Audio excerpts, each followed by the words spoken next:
All right, let's get this moving. Hello, hello. We're back. We're here to continue. I don't know how much is left of episode 2, but I have a feeling we have to be getting somewhere near the end, eventually, right?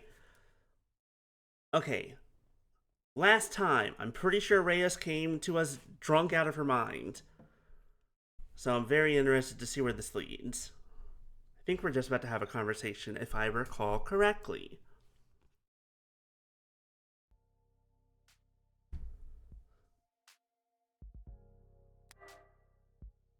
Yeah, because we gotta. Yeah, because Morgan got herself a drink to go with this because there's a lot happening here. Okay. wait.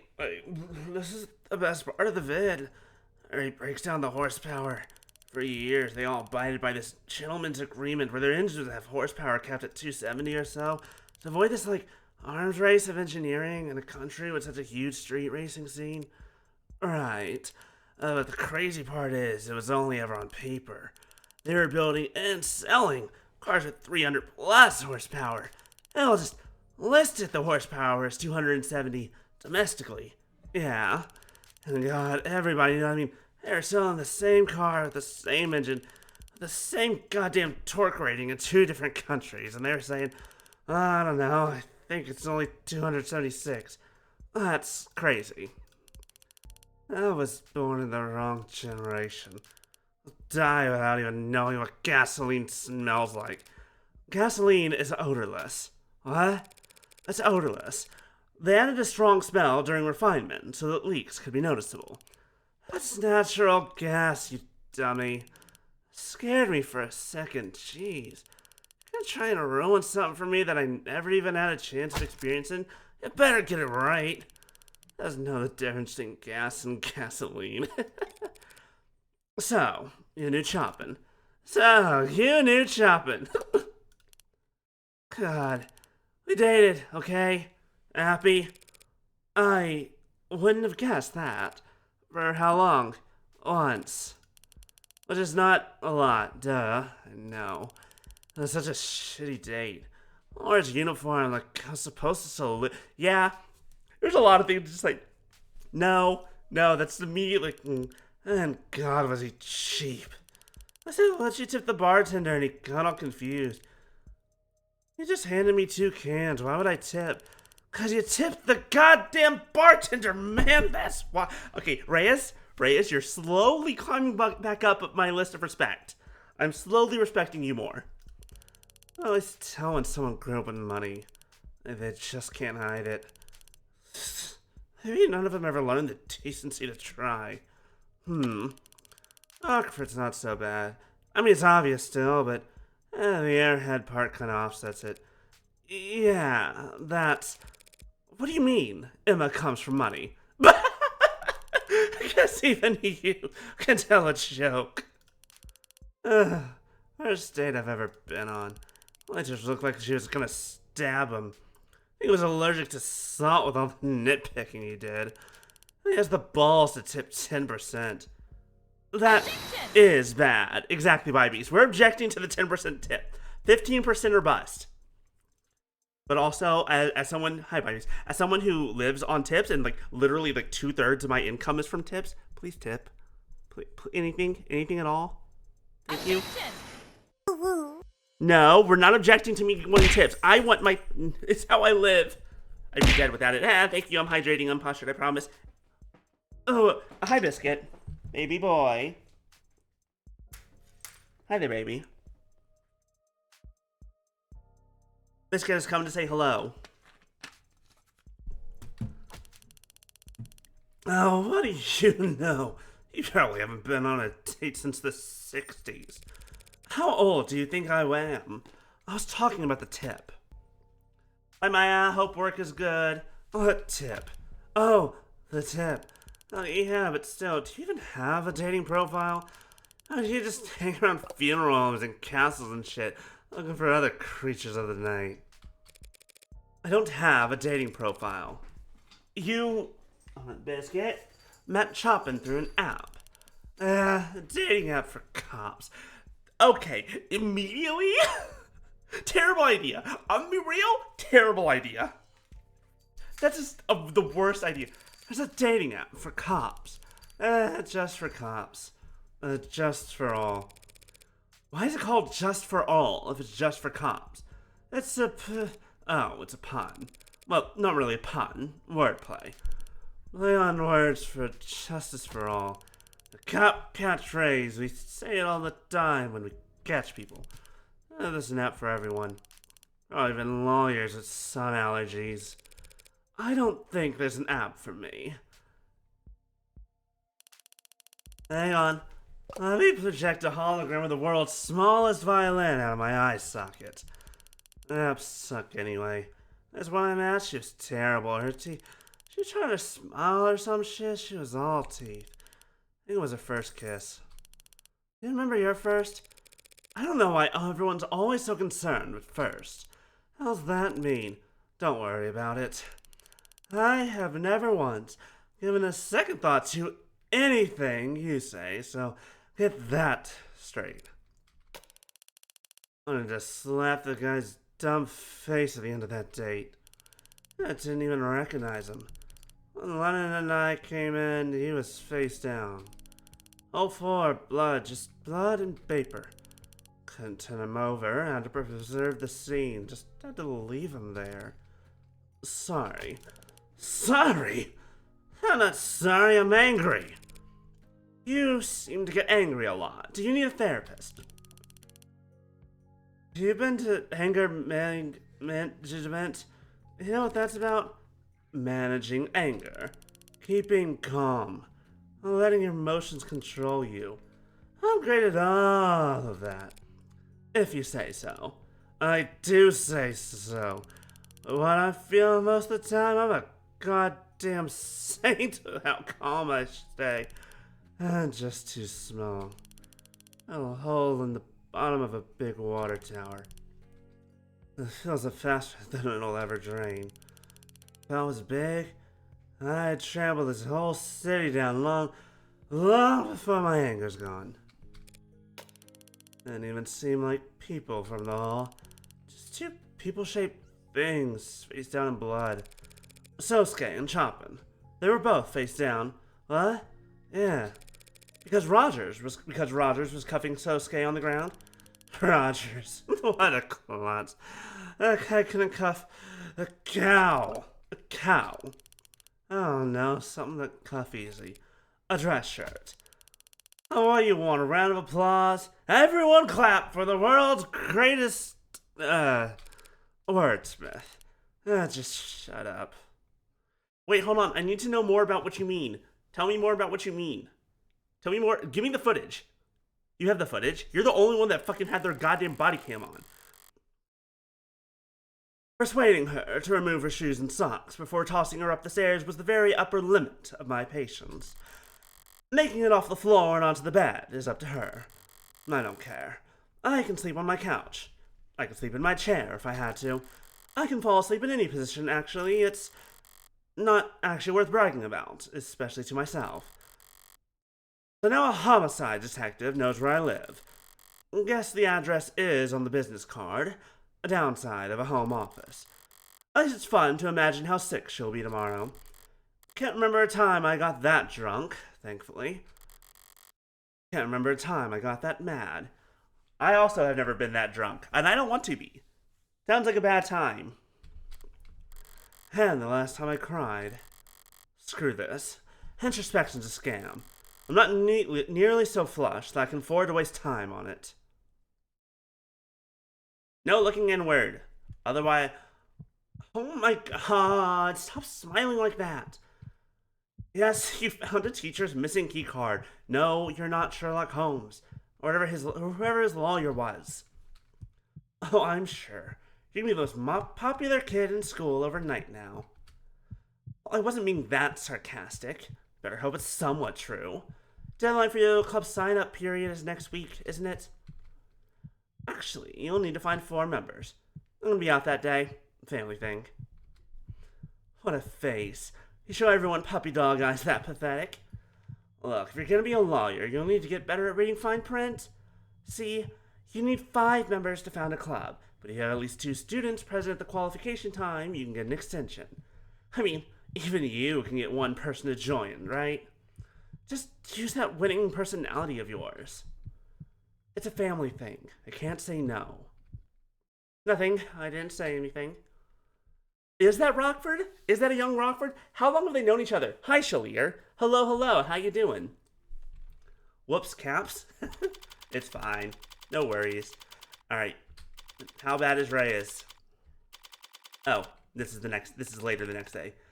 They must have waved me down over 5 times. Been in private banks with less active security than this. Were they private banks that had recently had a shooting? No. Then the comparison seems flawed. Got back from Magic the Gathering? Nice. Did you win? Did you do the magic?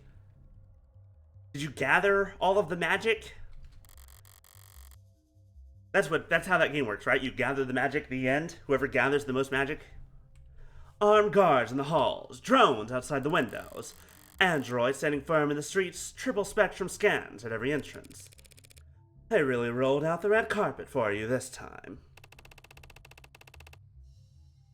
You won a raffle? What did you win? If you're okay with saying. If not, then congratulations on winning the raffle. If they were this concerned, why didn't they just move the trial outside of the city? The district attorney said as much, but the city council override them. The district attorney? You mean Miss Rockford? Miss Rockford's boss. Word of the attack yesterday is already trickling out. Pre-release for the current set? Cool. They can't afford to delay, or it'll look like they've been successfully intimidated. There's such a thing as overcompensating. Not on the stage of security theater. Are you able to look over the DNA analysis that Cyanus completed, Adonai? The report on the bindings? Yeah. Oh, good. I want to see that. Blah, blah, blah. Matches. Subject A, Ikaria Sosuke. Skin matches Subject A, Ikaria Sosuke. Blood matches DNA of Subject A, Ikaria Sosuke, and Subject E.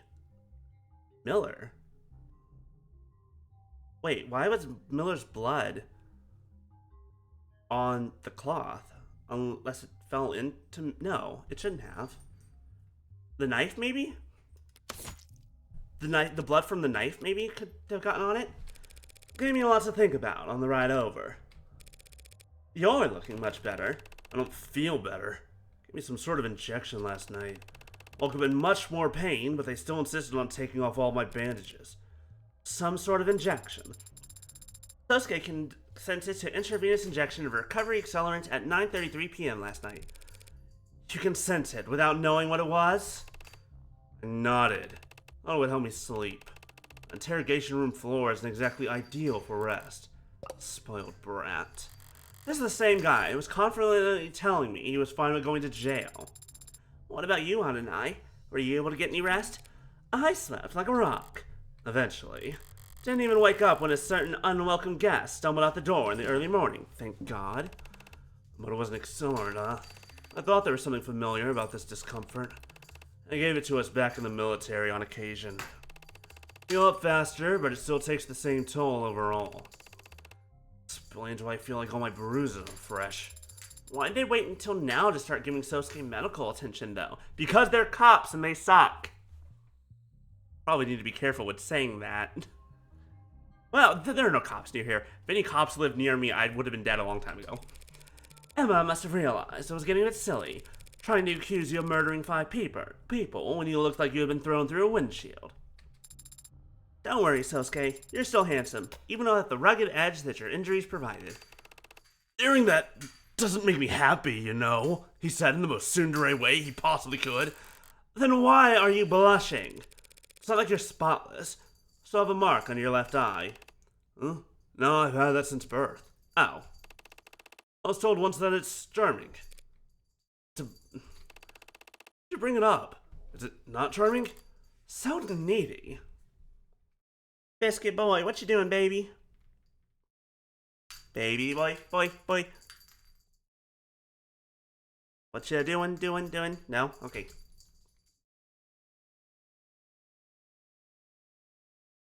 Hello? Game? Would you like to continue? I have a trial to get to. I would like to win the trial, please.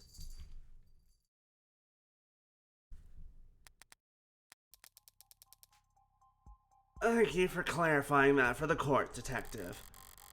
Oh, it's the same story you told me yesterday down in the lower ward. It's not that I remember anything about it. He and Reyes were second on the scene, so they focused on clearing the lower floors before meeting with Rogers. Okay, never mind, I do remember this. Good to have it on record, so I can look it over.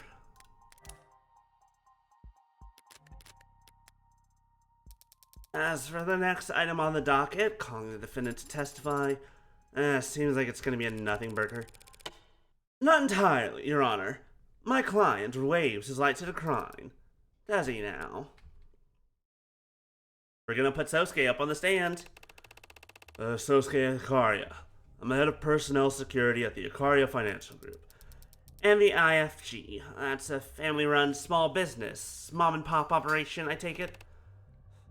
Family run. Well, Mr. Akaria, I feel like the court already has a strong understanding of the circumstances you found yourself in.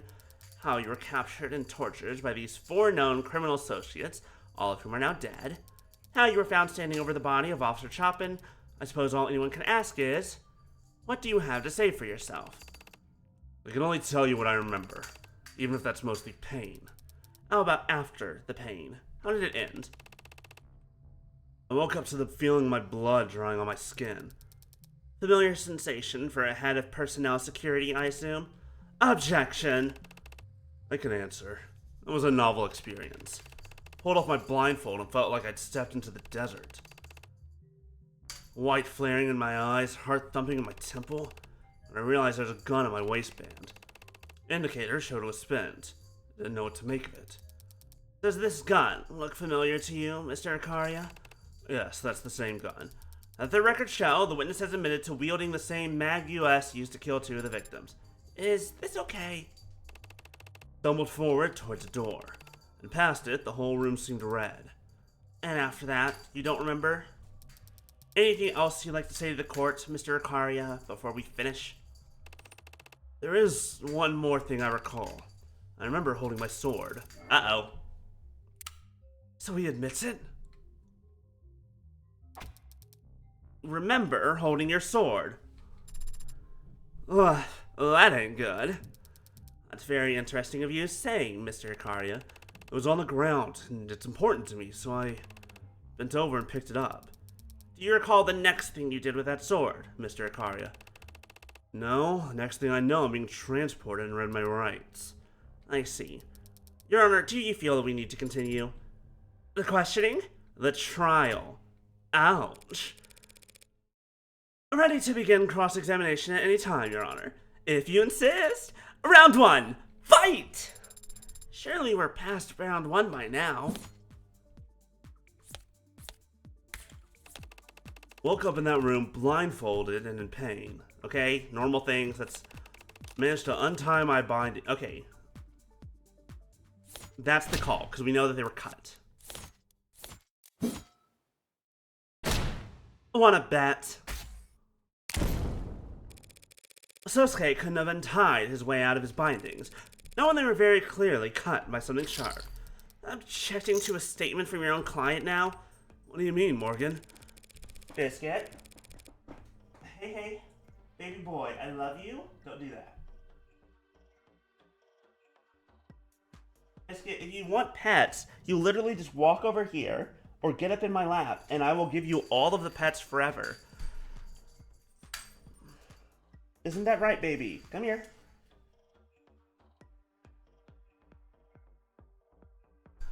These pieces of cloth were recovered from the room you were held, Sosuke, and they very clearly have been cut. You didn't struggle your way out. You cut your way out.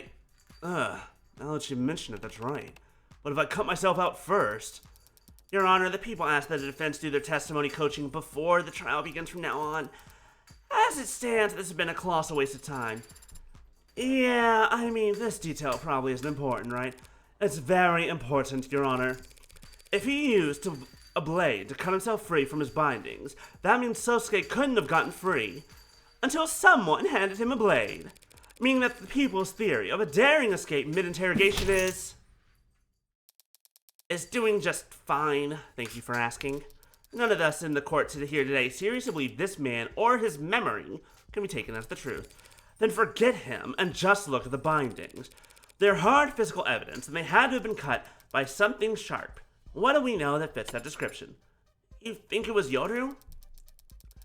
His captors kept him bound in that room most of the night, then cut him from his bindings with a sword to bring him into the main room for questioning, where he turned the tables on them before slaughtering them all. Badass! Well, counselor, are we done here? Could the katana have been used to cut those bindings? Looking at the actual bindings themselves, let's look at the bindings then. I love that it says knife with my in parentheses. That's very funny. Anyways, yeah, here we go. Cut bindings. Hardy cloth bindings found inside the room. Stiff with dried blood and clearly cut with something sharp. Where is Yoru? Where's the sword?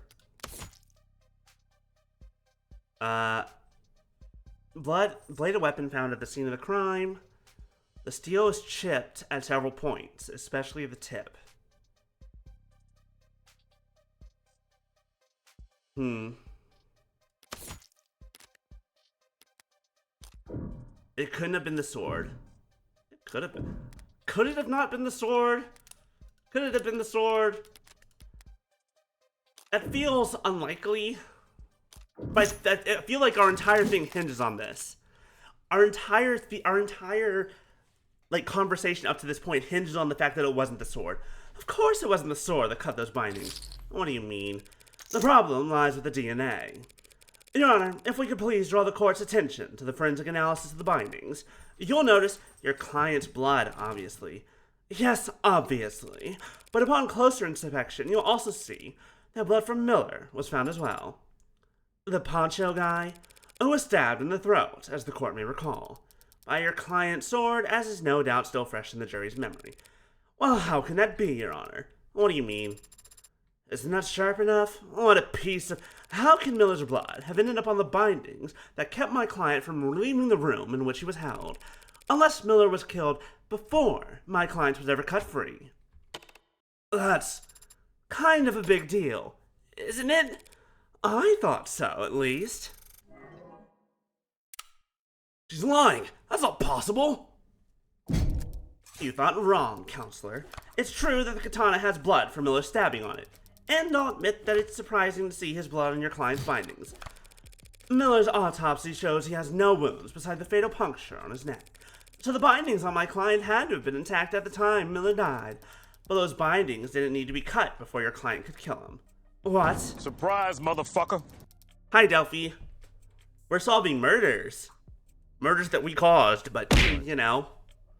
It's more important that we make sure that the guy that everyone says did it, we prove that he didn't do it. We don't care that, we're the ones who did it. That's not important. If your client's wrists were bound for questioning, he could have stolen the gun, killed Tanks and Creek, then picked up his sword, as he just stated in his testimony, and set to work. You think my client was drugged and beaten before killing 4 men with his wrists bound? Hardly impossible for a man with his talents. And there's no other explanation for why he would have cut his bindings with a sword that, as you insist, must have already been used to kill Miller. Bite necks and drink coffee. Are you all out of one or the other? No other explanation? Not even if you used something else to break out of confinement? We know for a goddamn fact that it was this knife, that it definitely does not belong to me. Ignore the fact that it says mine. Definitely not mine. What if my client had simply used this to break out? What the hell is that? Way overcooked from what I can tell. It's a murder weapon, Your Honor. One recovered from the scene of the crime. A knife. Yeah, that's what I grasped when I first woke up. That's impossible. What's she said? Something about a knife found seared to perfection in the Ark's data. Is it overcooked or seared to perfection? This knife was not found inside the building, Your Honor. I retrieved it from the alley immediately beside it. Your android did? Need her submit video evidence the entire afternoon to verify it, doubting Thomas. It's not the android I'd have trouble taking at her word, counselor. What forensics have been performed on it? There are no fingerprints remaining, and the DNA present in the blood is too damaged to be of use. But I've identified at least 2 different blood typings. AB negative and B negative, Your Honor. Your Honor, the people are, of course, interested in forensic analysis of any evidence that seems pertinent to the crime at hand. Well, this was retrieved from an alleyway dumpster. A soot-filled drum near an alleyway dumpster. From an alley in the lower wards. Without strong evidence linking it to the crime, I see no reason to entertain the idea that this is some kind of fourth murder weapon. Third murder weapon. What? The bat was post-mortem. The point still stands. How about it, Morgie? Any link between this totally not suspicious fireball and knife and our crime? Or should we just throw it back in the garbage? Again, it was a soot-filled drum by the garbage. Of course I have more to go on than mere proximity, Your Honor. I have proof right here that this knife was what Yosuke used to cut himself free. Got hit with something. Let's see here.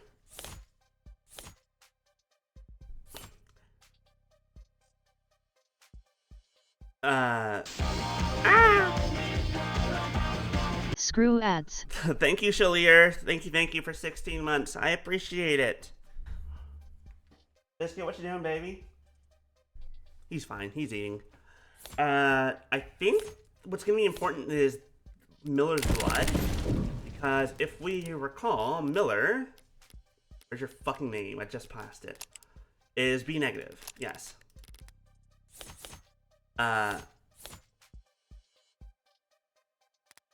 Whereas speeding at night, really?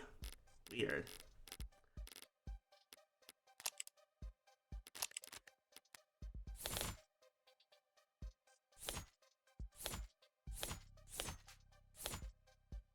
Miller's been dead. We killed Miller a long time ago. We fucking stabbed him in the throat and he took the knife out and bled to death. The bindings, what of them? They were clearly cut with something sharp. Yes, we've been over that. And the knife is sharp. I'm not going to walk in circles with logic with you, Counselor. Damn it, wrong one. Harsh, but fair. Wait, then... I was going to say the blood. Let's see here.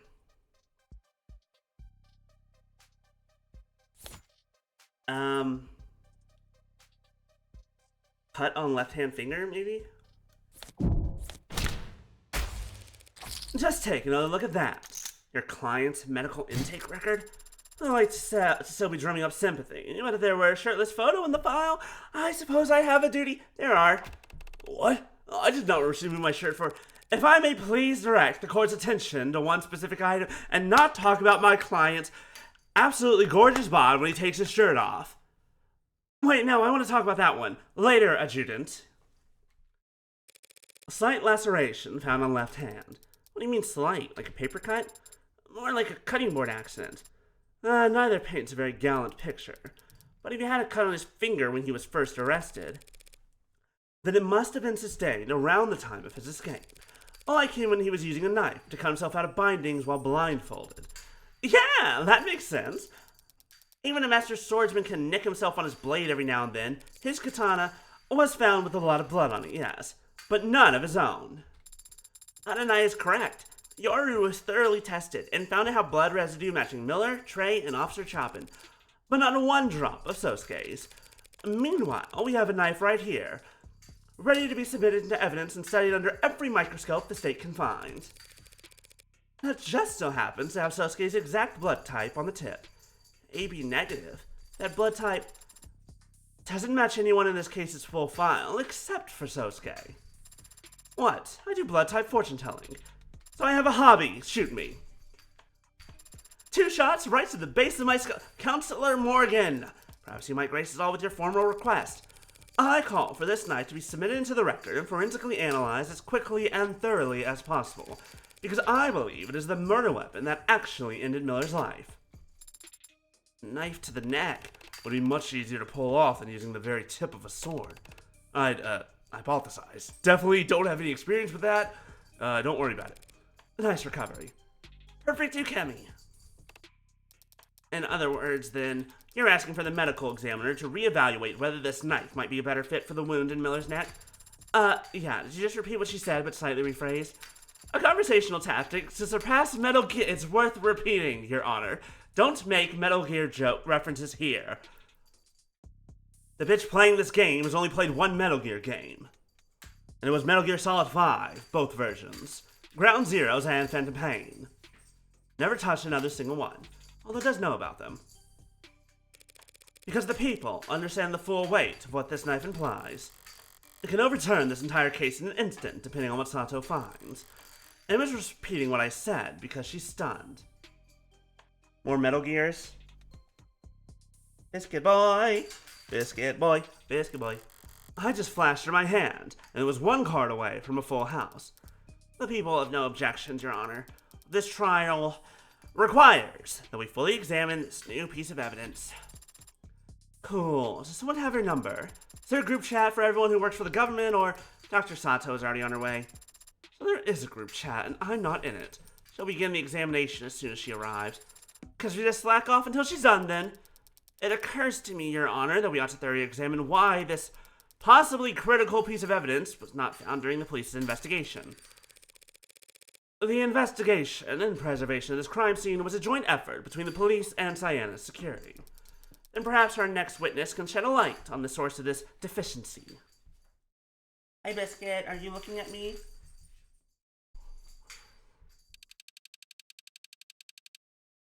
Although, if you want to talk hot VODs. Oh my god, look at Addie. Look at the adjutant. She's like, oh shit, we got another hottie on the stand? Oh, fuck. Oh no, she's hot.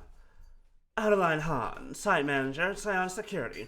I served as supervisor for the scene of the crime in case 356319B.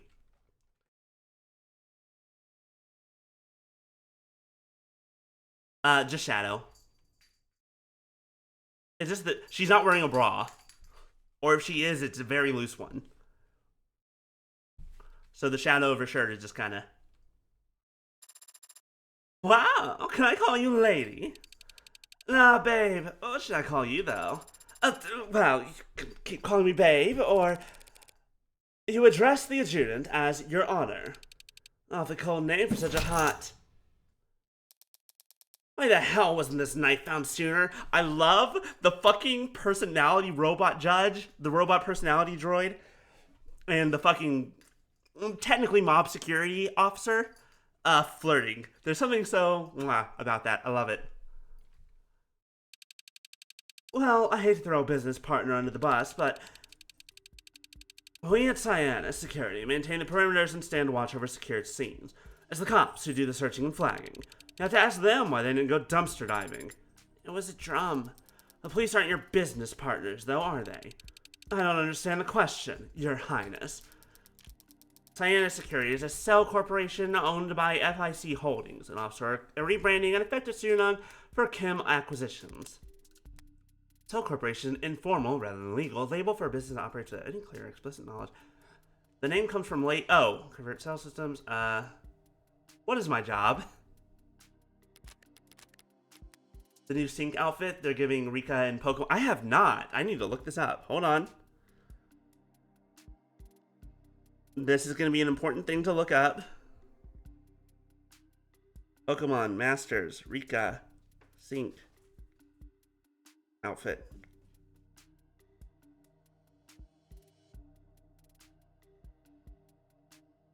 That's Rika and Clodsire. That's incorrect. Not the right one.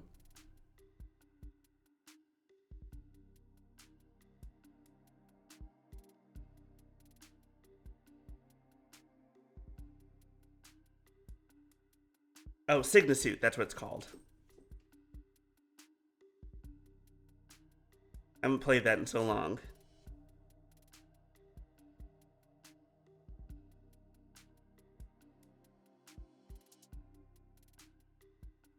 Check Discord. Tag you. Will do. Thank you.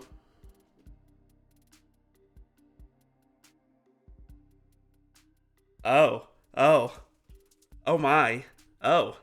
Oh. Oh no.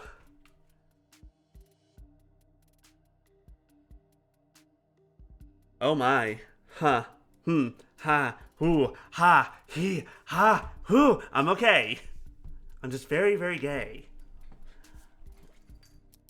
AKA the heart of the criminal organization operating the lower wards that's commonly referred to as the Blue Blood Mafia. If you say so, sounds like it's above my pay grade. Permission to treat the witness as hostile. Can I get popcorn first? Do you know why the state cooperates with the Blue Bloods to this degree? Why you're allowed to run your businesses and manage your petty fiefdoms? Petty fiefdoms? How about this? It's a free country, and we're loyal, capitalist, tax-paying entrepreneurs. You got your own explanation? It's because you're insignificant. Neither you nor your organization are on trial here today. That's not a favor, and it's not a show of respect. It's just reality. The state is slow to shift its priorities.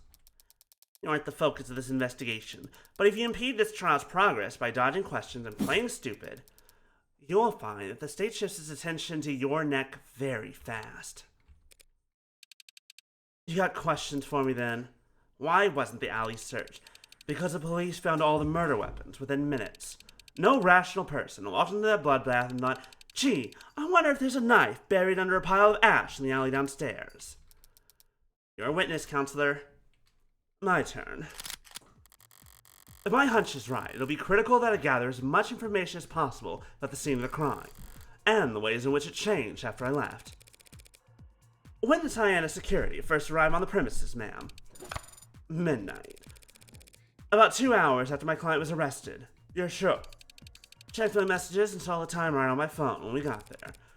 You were there yourself. Trouble being a site supervisor. You gotta stay on site. A lot of naps in parked cars.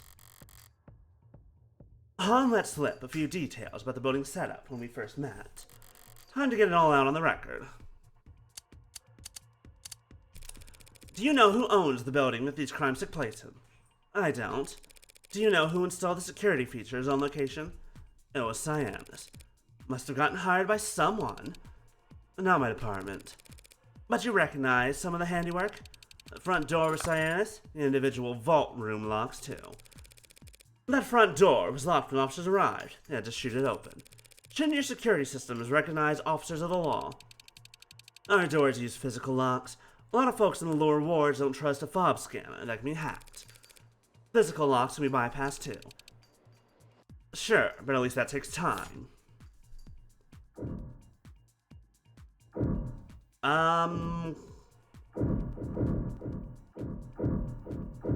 I think we're fine.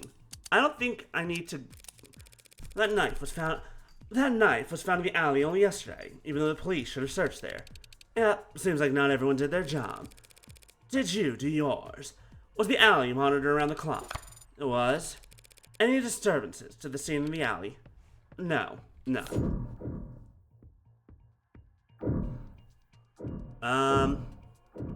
This might be important.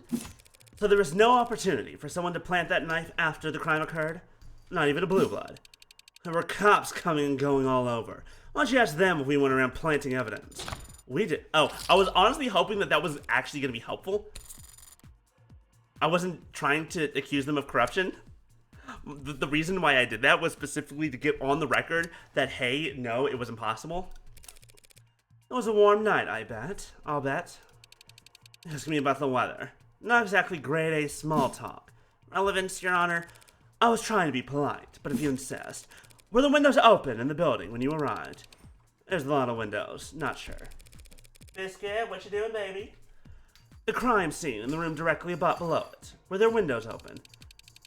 Yes, those windows were open when Cyanus arrived. Strange. Didn't it rain that night? A drizzle was over before 9 p.m. Even if it had been a downpour, it's not a crime to risk getting your windowsills wet. Alright, so the building wasn't completely sealed by the time you got there.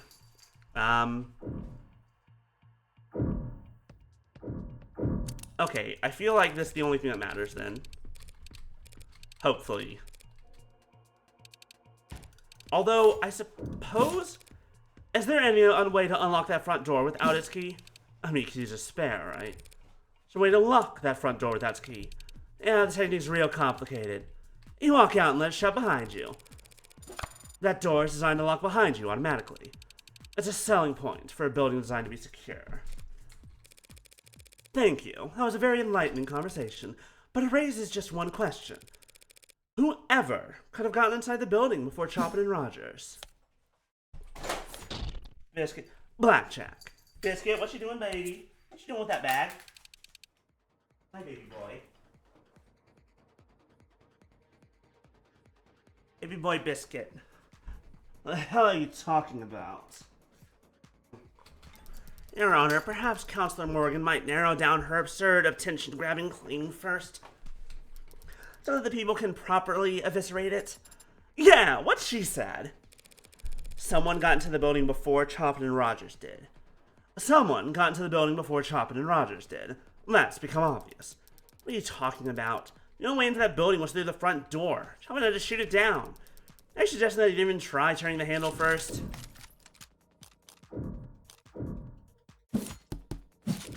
No, the door was definitely locked when those two arrived. Well, this witness has testified that the door was designed to lock itself automatically, so it's impossible for the door to have been left unlocked, as you say. But in that case, if we know that the front door was locked all night, and we know that the master key was found on Creek's body on the 3rd floor, then... Wait, even... What the hell are you trying to say, anyway? Just that they used a spare key. Oh, a spare key, how convenient, but completely unfounded. The witness just testified that a spare key is the only other way in, but there's no proof that a spare key even exists. Probably not, no. Probably. So how about I show the courtroom where it was hidden instead?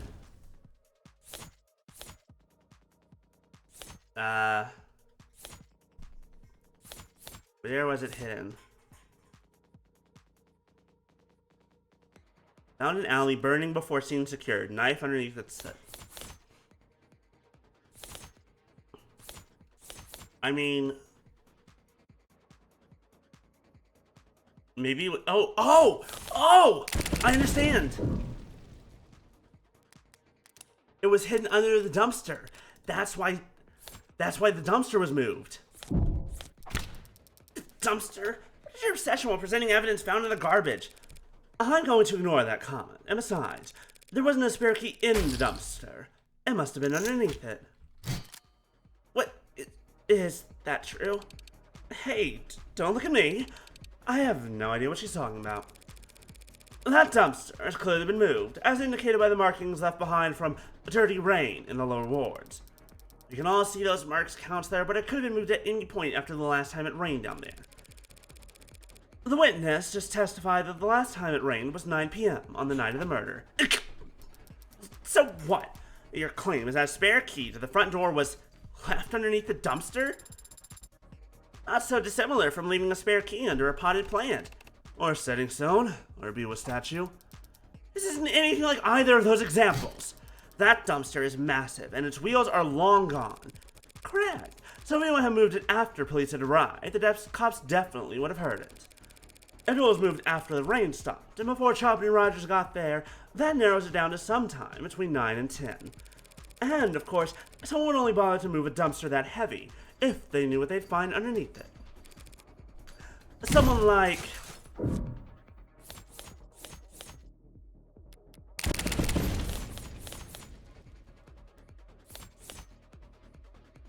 I mean, yes, someone like Han. Yeah. It had to be Han, of course. Counselor!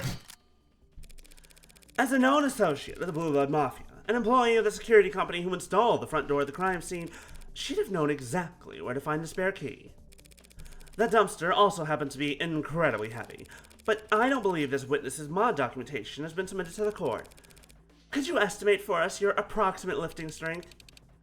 You lifted your back, not your arms, lady. Pushing strength, then. Me? I couldn't push over a flower.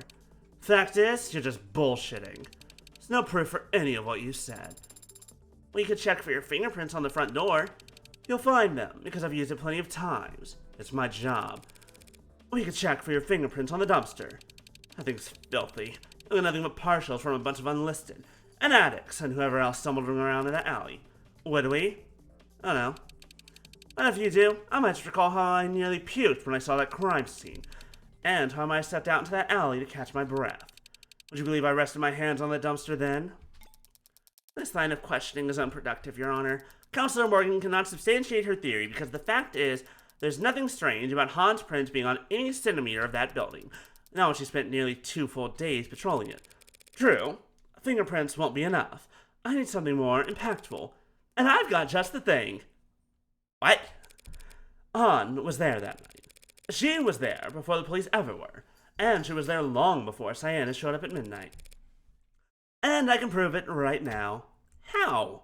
Exactly. What? I'm going to prove how she got there before the police did. Oh, you're doing a wordplay with me. Oh, I see it. I see what she did. What the hell was that? Adonai, did you really have to do that again? What is happening right now? This is a simple whistle. Every time I press it,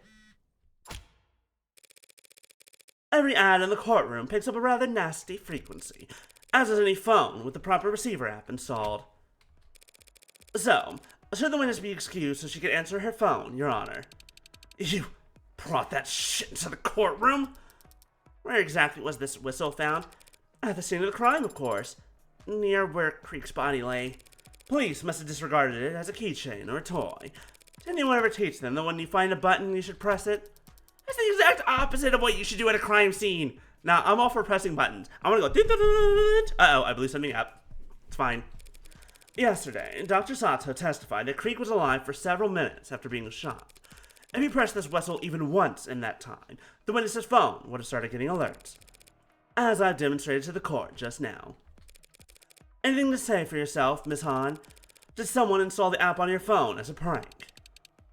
This reception has a limited range. The lower wards is a tight-knit, high-density community. How far could you have been? Far. I wasn't in the area that night. Doesn't matter what range she was at, Your Honor. The defense claims that Han entered the building with some kind of spare key, letting the front door lock behind her to block Chopin and Rogers.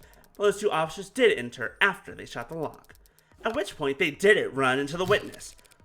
Creek was shot at around 9:45 p.m. Considering the time it would have taken Han to arrive and retrieve the spare key, she would have only been a few steps ahead of Chopin and Rogers. After coming so far with your brilliant spare key deduction, are you now going to claim that she simply ran away? No. At that point, she would have had to hide. Only one found unlocked.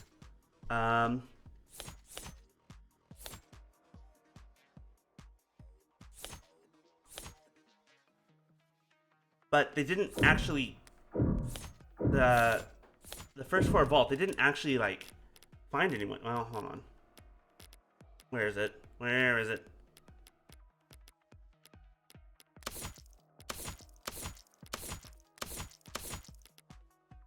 It's around here somewhere. Industrial dumpster. It's social sign. No. On card.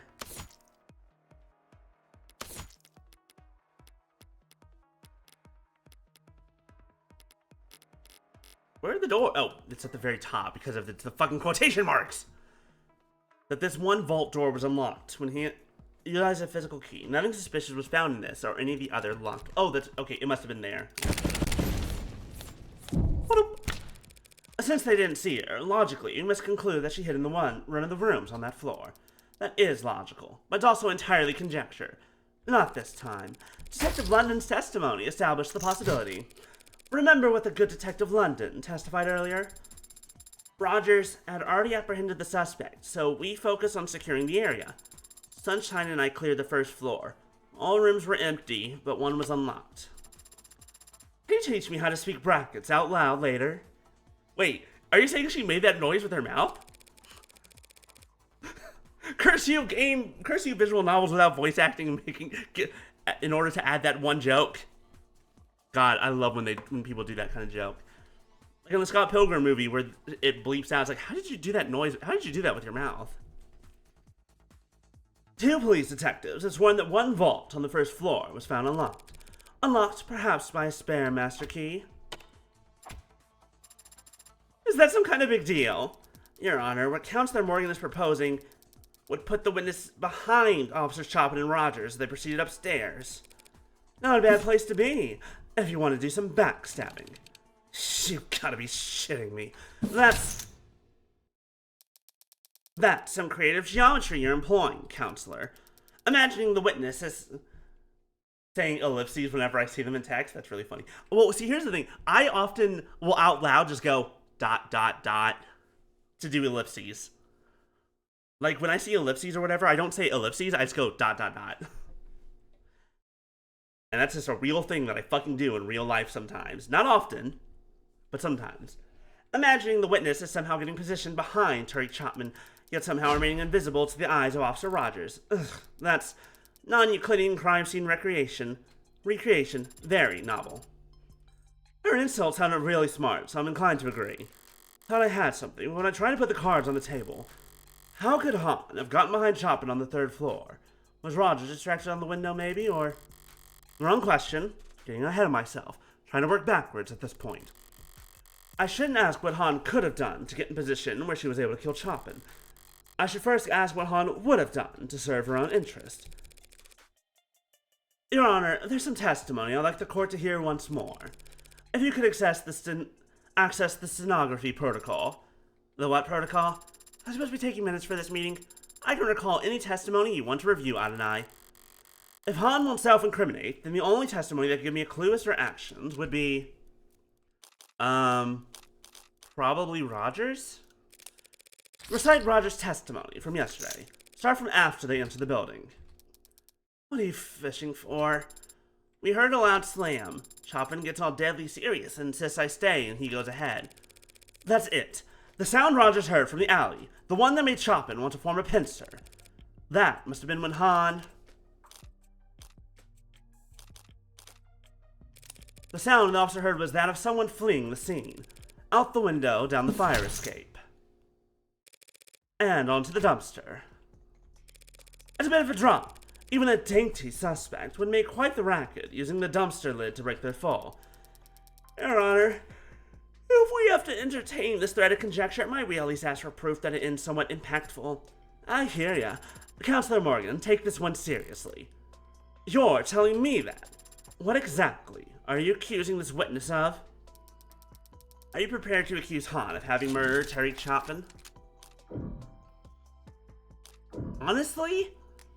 I'm not. That's not where my brain's going, because I still say Rogers. If my theory's right, then it was the sound of Han fleeing the scene that caused the cops to split up. In other words, at the time she left, Chapman was still alive. No, she's been uncooperative and has lied on this witness stand, but she didn't kill anyone. Ugh, that was anticlimactic. I mean, perjury, who even cares? I've seen enough Ace Attorney to know that perjury means jack shit. Perhaps now, Your Honor, the court can get back on track and bring this witness testimony to a close.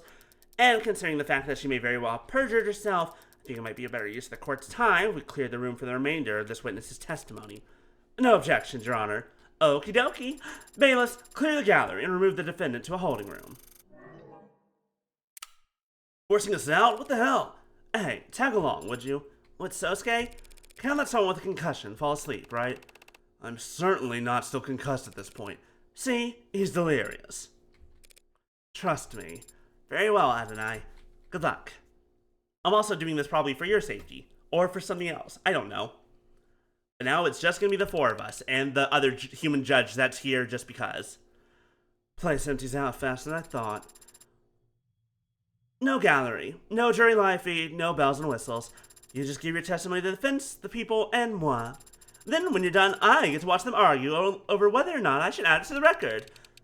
So, you think I got something contentious to say? Sorry, it was just giving me more of the cold shoulder. What I think is that you're scared. The hell? Of what? Who? You? An audience. What, the pigs? You didn't give a shit what any of them say, thinks, says, does. Even if any one of them might leak what you say back to the old guard. What's an old guard? The ruling faction among the blue bloods, who use young bloods like this witness as their cannon fodder. Where'd you learn all that? You binge a late dine special? Knowing Emma, she just learned all this from. Matter of fact, I did. Old guard knows where my loyalties lie. I'm no snitch. So now there's someone to snitch on. I don't help state prosecutors, and I definitely don't help Ikarian lawyers. The court's already emptied out. We can sit here in silence if you'd like. 15 minutes of nothing, and then you walk out. But when you do, someone's gonna make assumptions about what went on in here. Telling me I'm screwed if I do, screwed if I don't, ain't exactly got me feeling Sosuke didn't kill Creek. Maybe you don't care if an Ikarian dog goes down for a crime he didn't commit, but how do you feel about the person who did put that hole in Creek's chest, toasting to the news of the verdict. Evangeline Morgan, you goddamn son of a bitch. Here's the most fascinating part about this. It's like, how would you feel if you knew that the person who did kill Creek was like walking free and was just having a merry old time, ha ha ha, laughing about? And it's like, damn, I would feel pretty shitty. And Morgan internally just like, bitch, that's me. I'm celebrating right fucking now. Screw this. 9:47 p.m., night of the murders. Got the alarm on my phone. I knew it was Creek because the whistles all have specific frequencies. Gotta set him into your vice if you want to listen for him. Creek had nerves like ice. Strong bluffer. Wouldn't press that button unless he absolutely had to. I ran. As fast as that way, on foot. Usually is, in the lower wards. I knew where the spare key was. Helped set up the whole damn place. Doors, keys, soundproofing. Set inside and I just got my phone light out when those two idiot cops came up. Reds and blues, but no siren. Trying to be some kind of movie shit. Oh, they were gonna shoot me. Then I heard chopping getting ready to break the lock, and I knew they were gonna shoot me. Used the spare key on the nearest vault, dipped inside, and prayed they would just head straight upstairs. Lucky for me, they did. You followed after them. At a distance, but yeah. Saw their boots on stairs, their shoulders around corners. They split on the second floor. One went upstairs. It was quiet, except for that squeak on the fourth step. Chris used to joke that was a valuable security feature. They separated on the second floor without any prompting. The other one was stomping around the second floor, so I was able to keep my distance. I always knew exactly where that one was. Wait! That's going against what Roger said. That's 100,000% going against what Roger said. Roger's fucking said, we heard a slam. Then we split up, because Chopin said so. But no, she says plain as day, they split. Doesn't say why, doesn't say any sound happened. Then one shouted down. He shouted, saying that everyone was dead. That must have been Chopin just before Sosuke snuck up on him. I like Creek. His boys are alright too.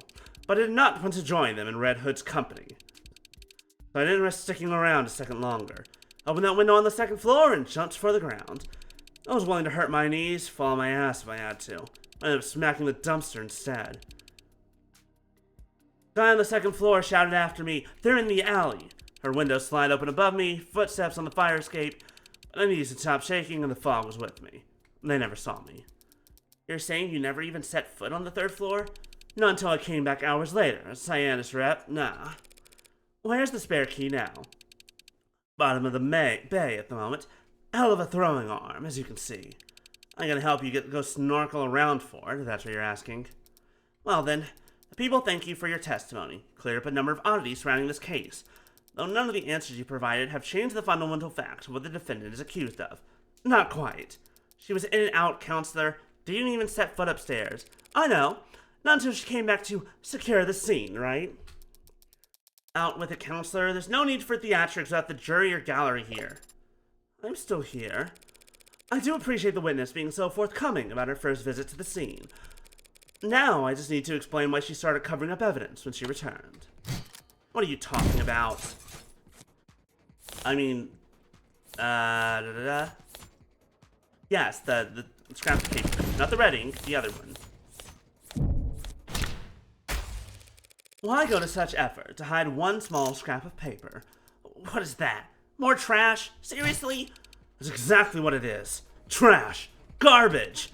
Some idiot knocked over a trash can on the second floor. It's a big building. Stuff happens. Still don't want to answer. That's okay. I will. You covered up that scrap of paper because it implicates you as an accomplice. Didn't see that coming. Because it's nonsensical, Your Honor. Counselor, you just got done explaining how Han arrived after the pod was killed and left before Chopin died. Not an accomplice to murder. Just the mafia equivalent of leaking government secrets.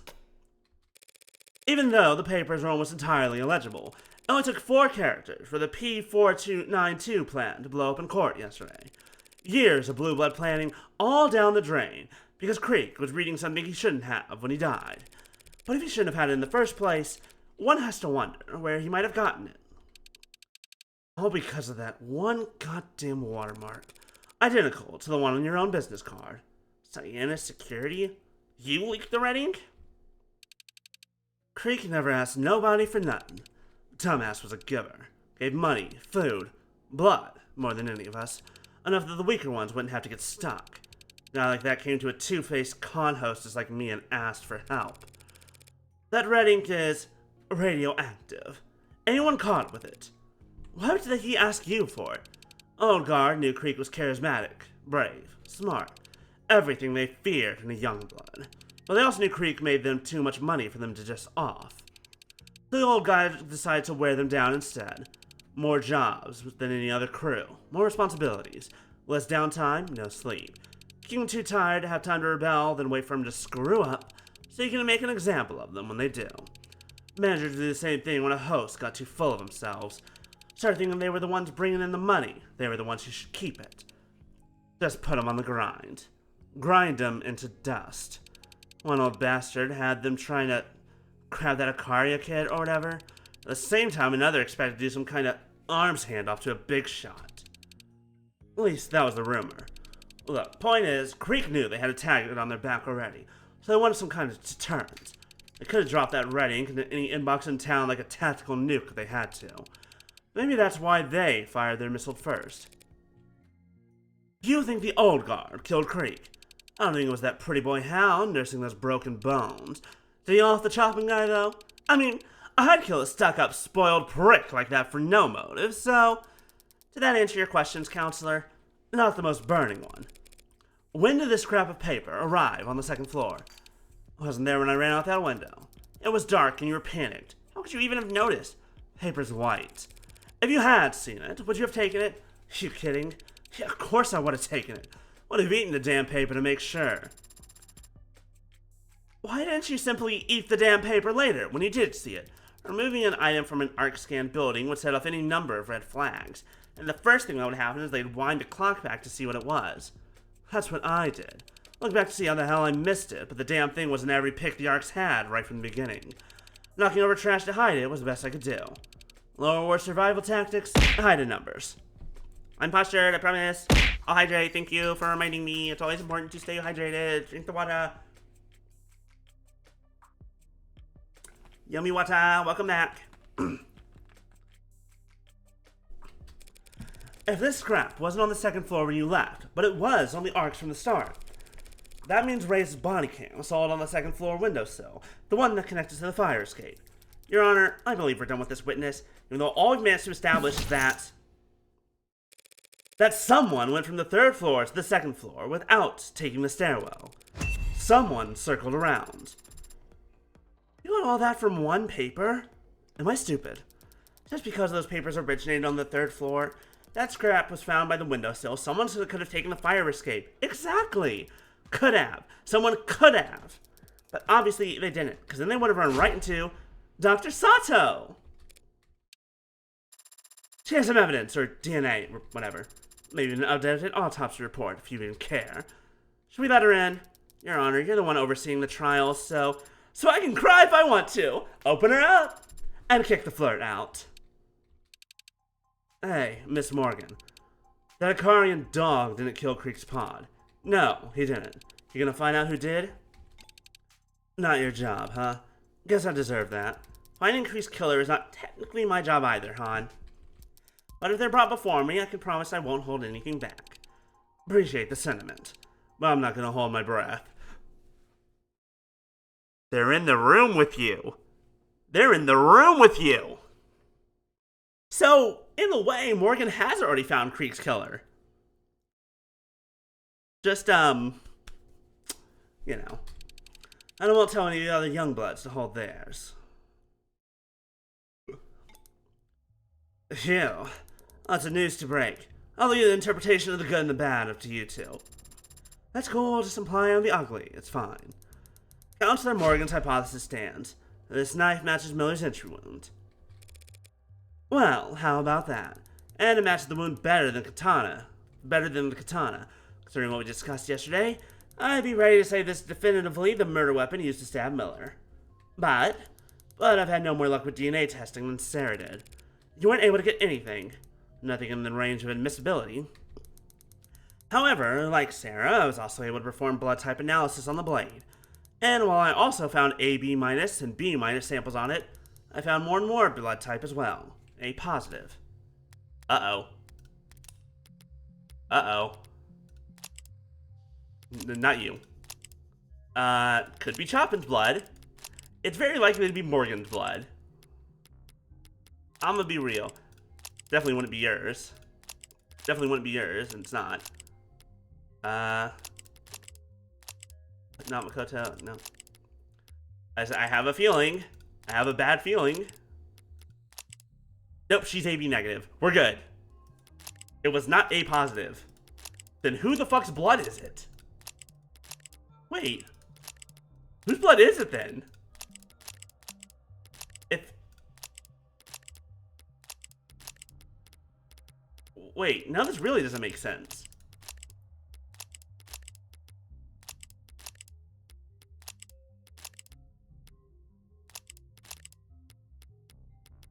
Murray?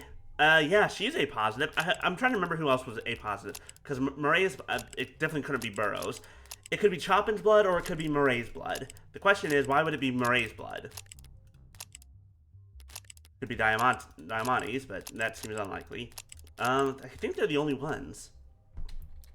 3 people come with a knife? This can't be hygienic. As long as you don't stick it in your mouth, you should be fine. As long as you don't stick it in your mouth, you should be fine. Sarah, I'm sorry.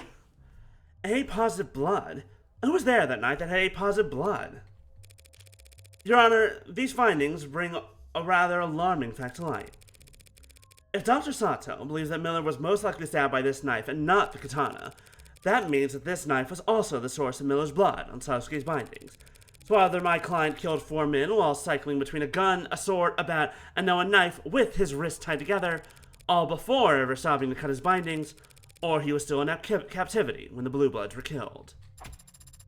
But wait, that almost sounds like an alibi for 4 of the 5 murders. That's not an alibi, Your Honor. Merely an increasingly strong shadow of a doubt. The jury can decide that for themselves. The facts surrounding Tariq Chopin's death still stands.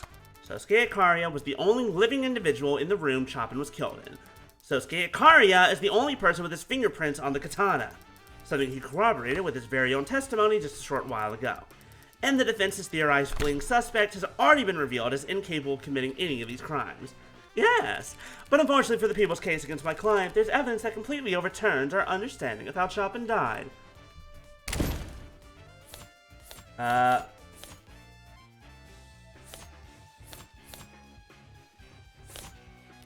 It was... Because I feel like the biggest thing about how Chopin died that's overturned is Roger's testimony now being wrong. Chopin must have been stabbed with the katana. Oh, that's right. Did Chopin have A positive blood? He did. He did indeed.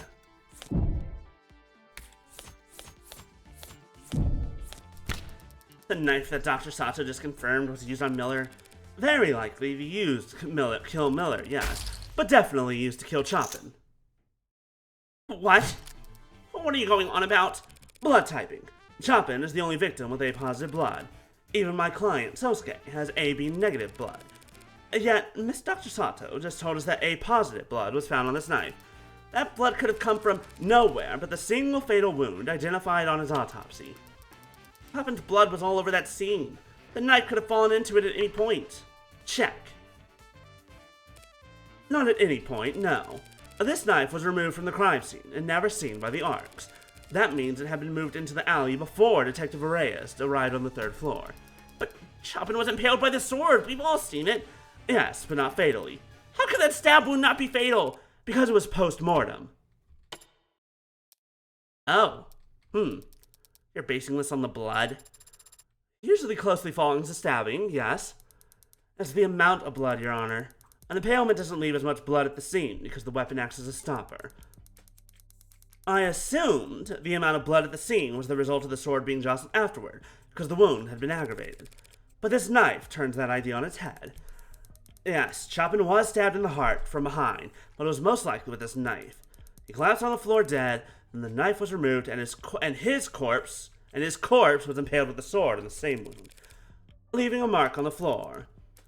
The sword was only then moved around, increasing the wound size and masking the initial knife's entry wound, while utterly soaking the floor in blood. It's a possibility.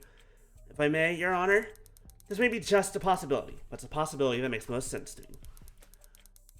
It explains the irregularities with the victim's substantial blood loss, the pattern of the wound, and the indentation on the floor.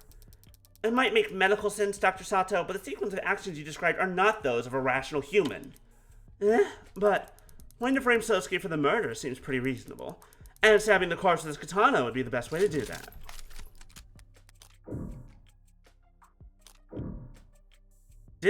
Did they need the katana to frame Sosuke? I don't think they did. I feel like it would have been pretty easy, like, to frame him without it, but...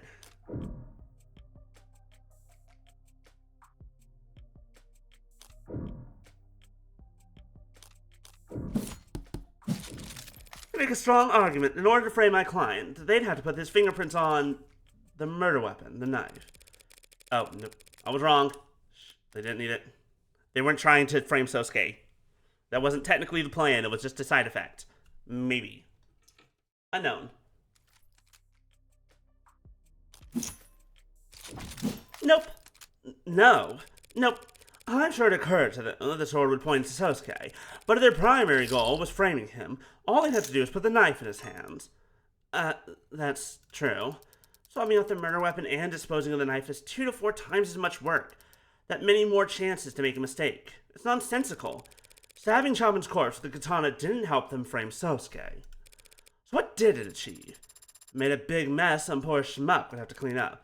Yes, that's... Chapin's blood nearly destroyed all the red ink dots at the scene. But who says that's a coincidence? What if Chapin was stabbed twice, just so that his blood would cover up the red ink dots? This is insane. Makes sense to me.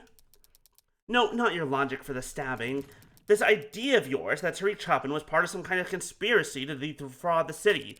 Agreed. That is insane. I believe just the opposite. What? Tariq Chapin was an unpopular, straight-laced political aspirant working as a cop only to improve his electability. His personality, his family, his goals, he'd have every reason to blow the whistle on Prop 492. And just get the whole project cancelled? Leaving the lower wards in an underdeveloped lurch. Am I right? Did Rogers kill him? Was I right from the fucking start? Did I goddamn call it weeks ago? A lot of people would hate to see that happen. A lot of blue bloods. But the son of 2 city councilmen wouldn't care. And an Icaria like my client would be actively rooting for it. You think Chapin was murdered just to cover up the fact that Prop 492 had been corrupted? Just all that money left on the table. All the future money coming down the line. That's a much better motive than... What was it you proposed, exactly? That my client saw a police officer and would rather stab him than have to explain why he killed his captors. Something along those lines. So, like, what's going on now? Does Sosuke do it or not? That'll be cleared up in very short order, Your Honor, with the help of our final witness. I want to call Rogers back. I want to ask him why he's a lying piece of shit.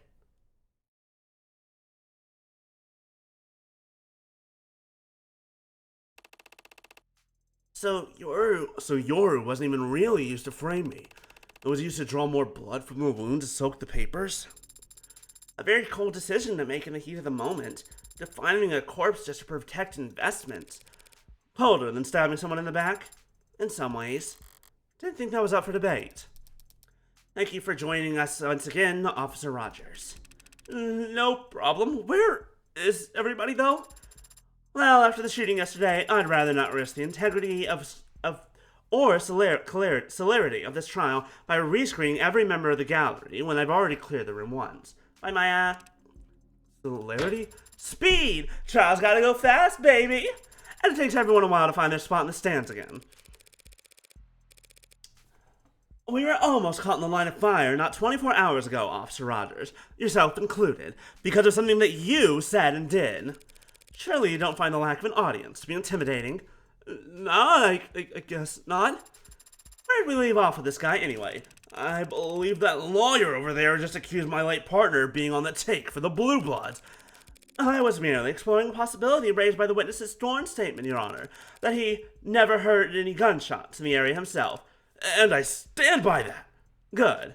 Does the defense have questions for this witness, Your Honor, or should we all continue to glare at one another for the rest of the day? Tempting, but I guess we'd rather not. Your Honor, we ask that the witness testify once more about how he and his partner arrived on the scene. Yeah, no problem. I'll repeat it as many times as you like. I'm gonna have to call you on that. Then my partner heard gunshots. Impossible. We head to the nearest Orca hotspot.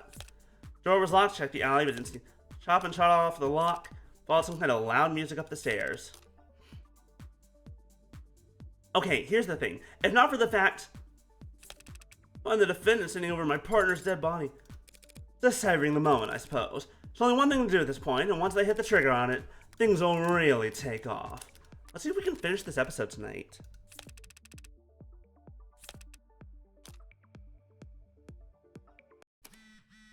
I knew it! Yes!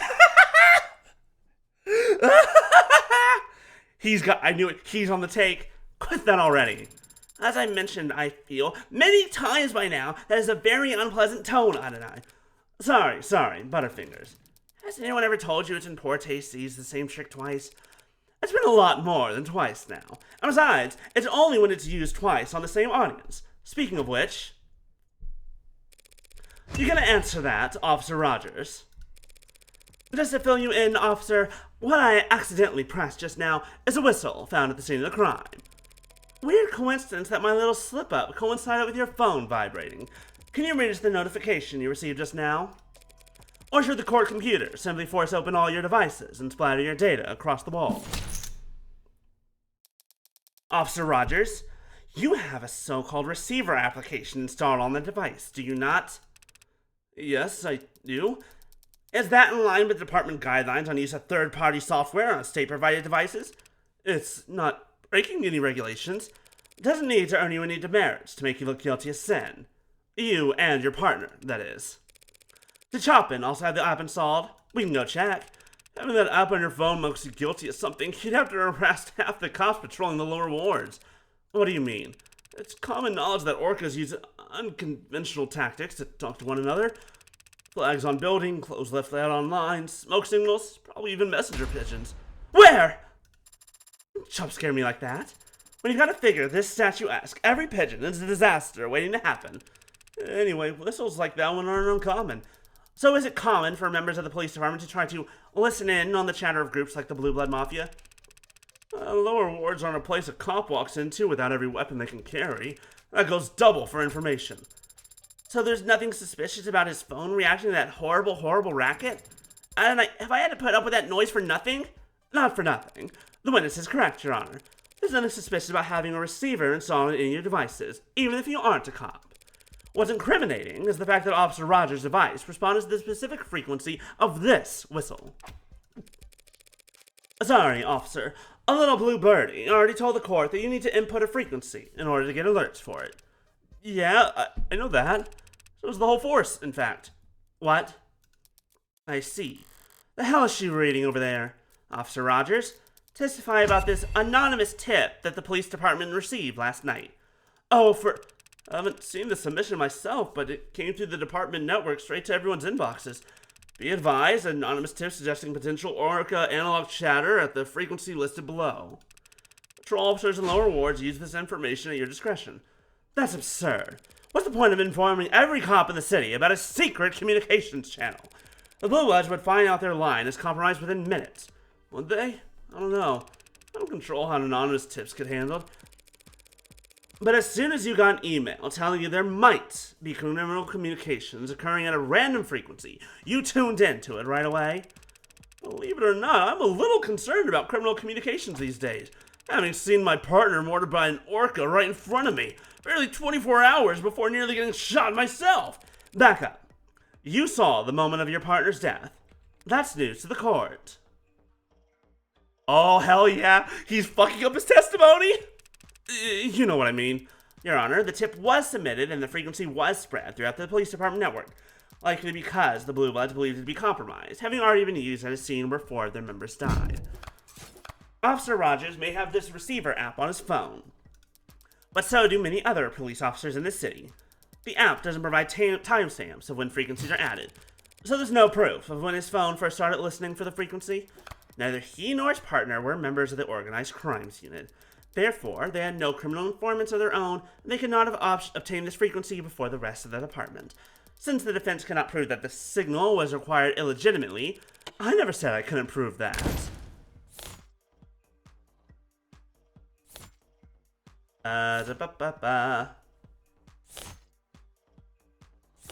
Which one was it? What should we do? The scraps of paper we already used, is it the red ink? Hard to copy, easy to destroy. Is it because of that?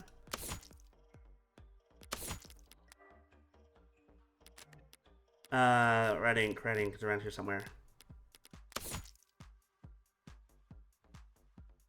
Because, are we just gonna, I guess we are.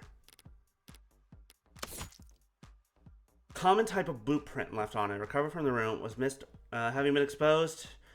Already illegible, but a watermark remains visible.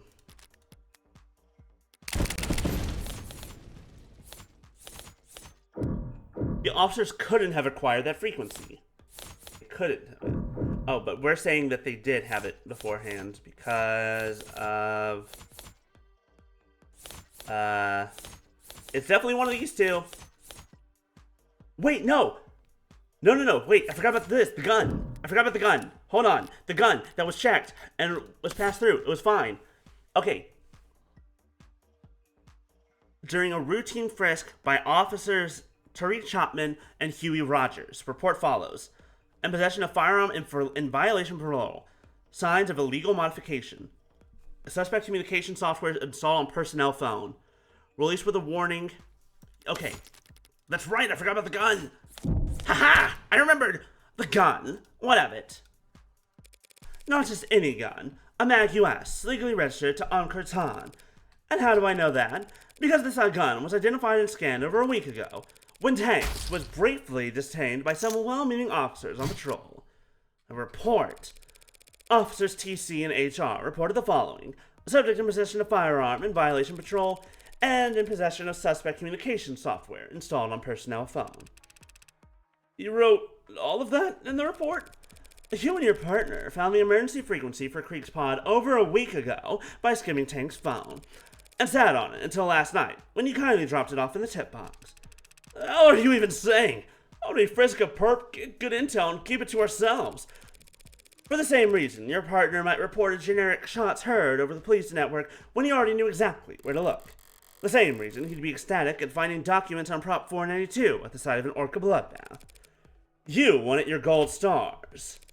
You wanted to be the first on the scene at the crime of a blue blood massacre.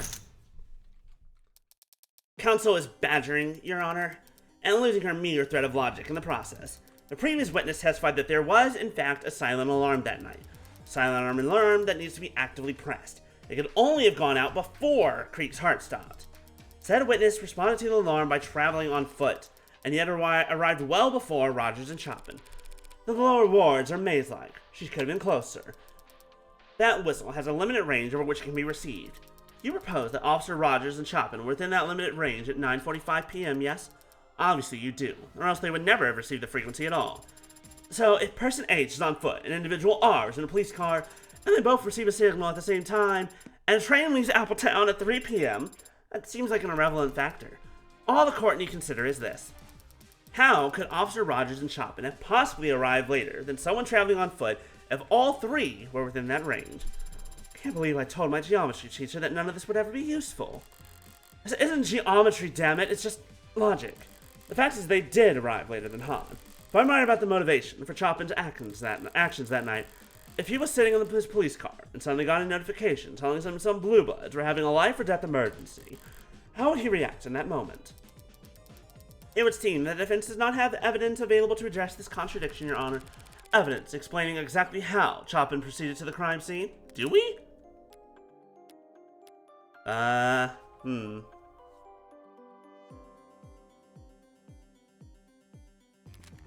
Let me think. Do we? I do not know. I have that evidence. I don't know if I have that evidence. Do we have that evidence?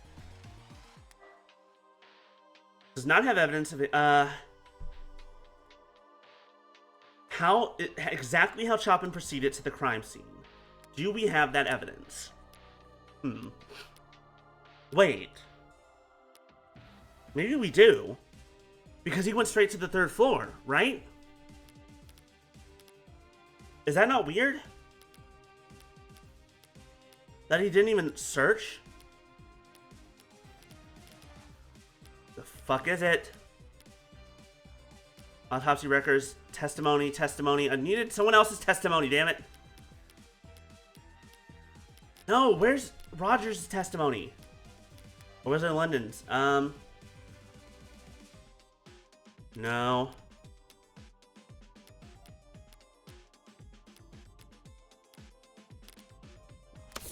Except...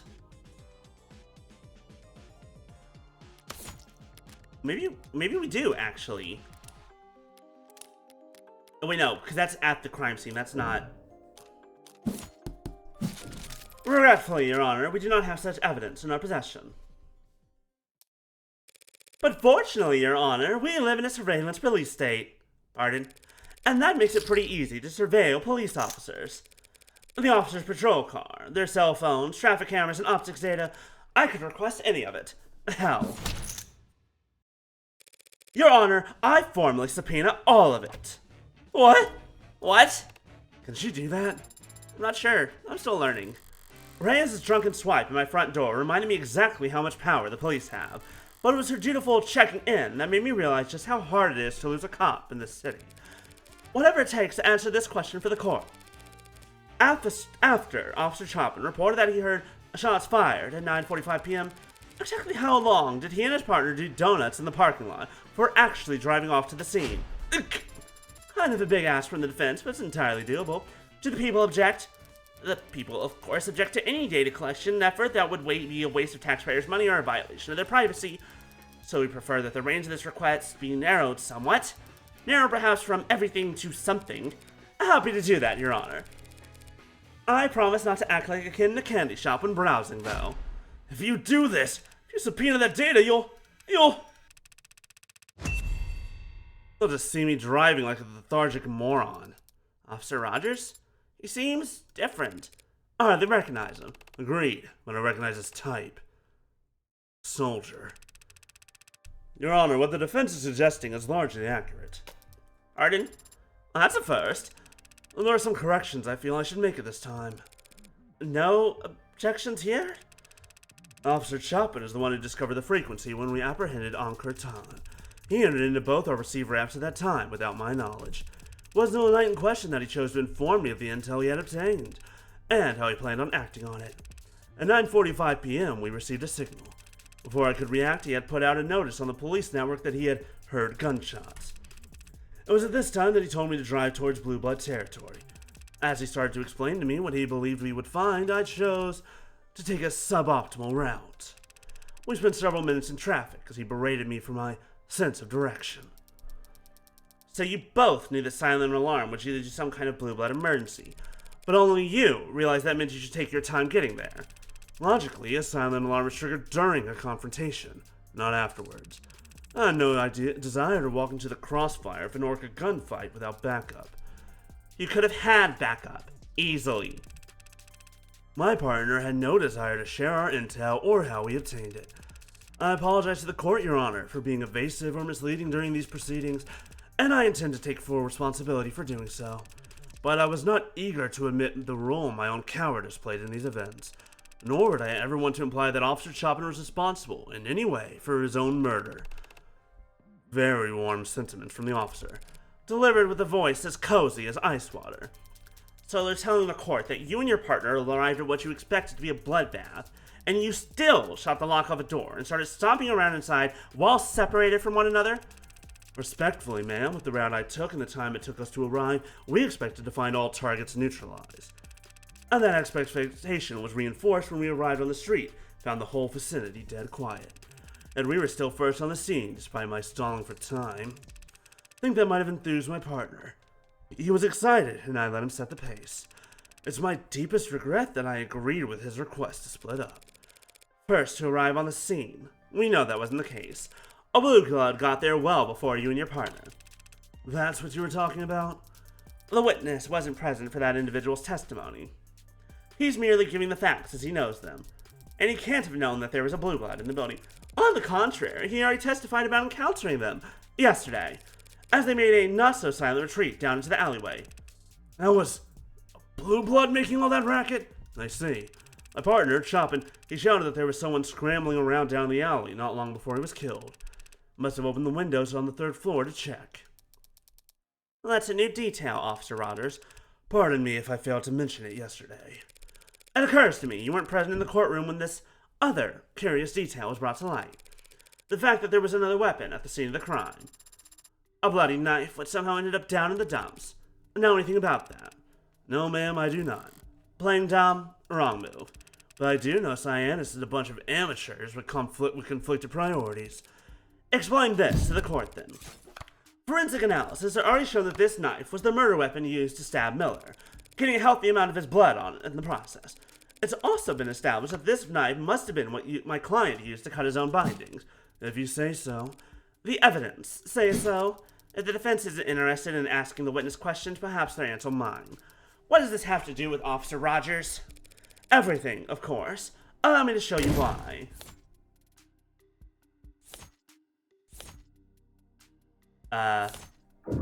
What does the knife have to do with Officer Rogers? I don't know how any of these three are helpful.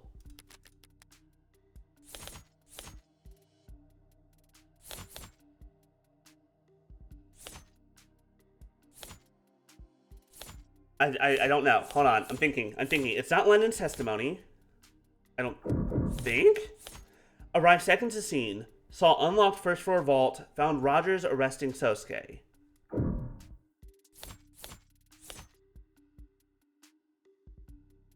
What does this knife have to do with Officer Rogers? I mean, the best I can think of is London's testimony, where, because it should have been there. We know for a fact that Sosuke had to use that knife to cut his bonds, and Detective London has testified that Officer Rogers apprehended Sosuke alone. So why can't the officer who apprehended the man last known to be using this knife tell us how it ended up in the alley? Okay, I was right. That's a question well worth asking the witness. I have no idea what you're talking about. When I found your client, he had the Mag US and he had the sword. The sword he had stuck through my partner. This knife you're talking about? Where'd you find it? In the trash. Down in the alley? Well, then some crime scene tech idiot must have thrown it out thinking it was bio waste. Or some Cyanus lackey tossed it as a prank. I wouldn't know, because I spent hours being debriefed in that room on the 3rd floor while they set up the arcs. I spent all night in a room with my partner's corpse. Never tripped down to empty the recycling bin. We know the knife was with Sosuke at one point, and we know it ended up down in the alley later. So it stands to reason that someone had to walk it downstairs and out of the building. If Rogers never left that room all night, then someone else must have moved it.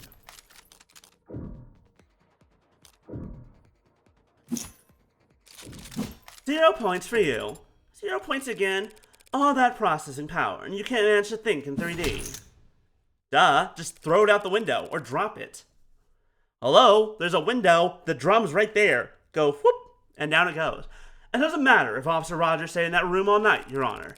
All anyone needed to do to dispose of the knife was step out onto the fire escape and drop the knife down into the barrel, waiting below. No need to leave the 3rd floor. No need to leave the crime scene at all, Officer Rogers. What kind of trick shot bullshit are you talking about? That is a long drop, Your Honor. A straight drop. Gravity's convenient like that. Target was a small drum in a dark alley. Said drum was burning when the police arrived. The target would have been plainly lit, and I've taken both of your arguments into consideration. After much deliberation, I've come to the conclusion the proposed method of removing the knife from the 3rd floor is not actually that hard to do. Assuming a monochrome of hand-eye coordination and a basic understanding of Newtonian physics.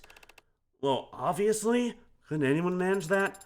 Practiced martial artists who are masters of every muscle in their body, individuals like yourself, and me, might find it hard to relate, but there are some who would struggle with the task. Yourself and I. Wait, hand-eye coordination. Eloquently put, Your Honor. So you must agree that someone with hand-eye coordination so bad they hold the record for worst marksmanship in the entire police shit. Fuck.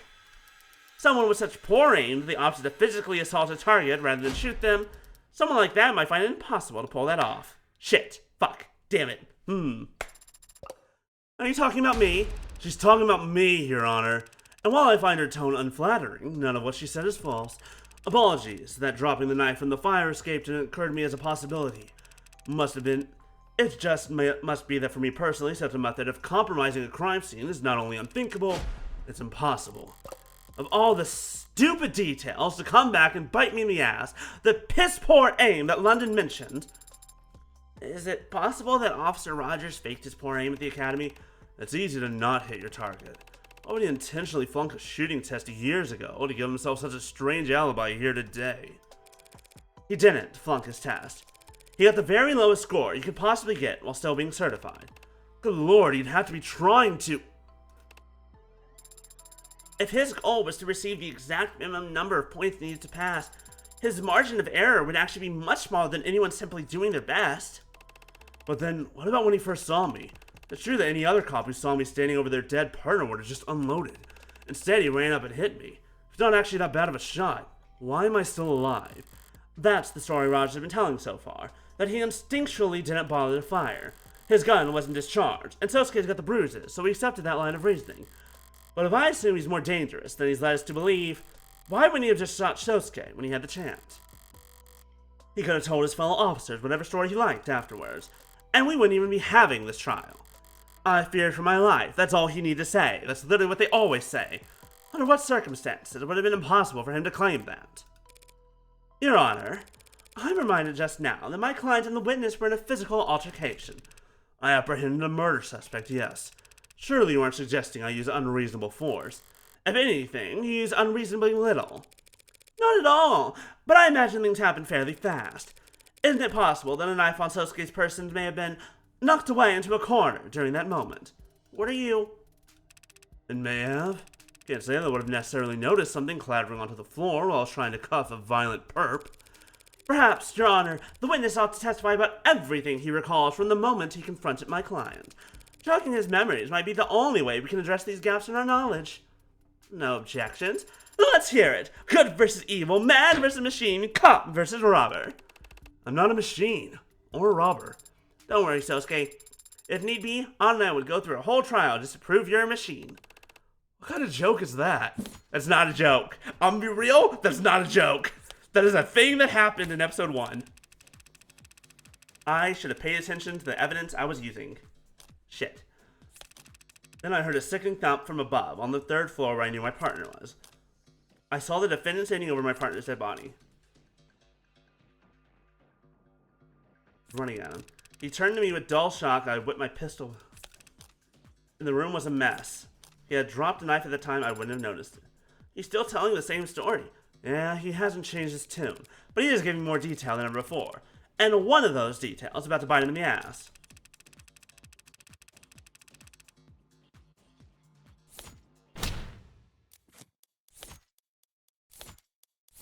Wait.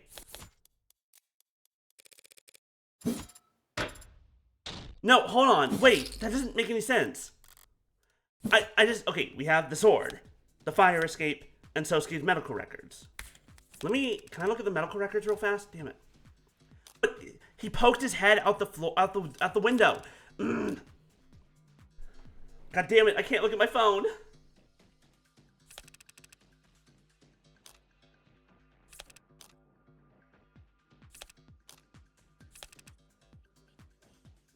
Because I want to check specifically. Wait, no. Wasn't he hit in the back of the head?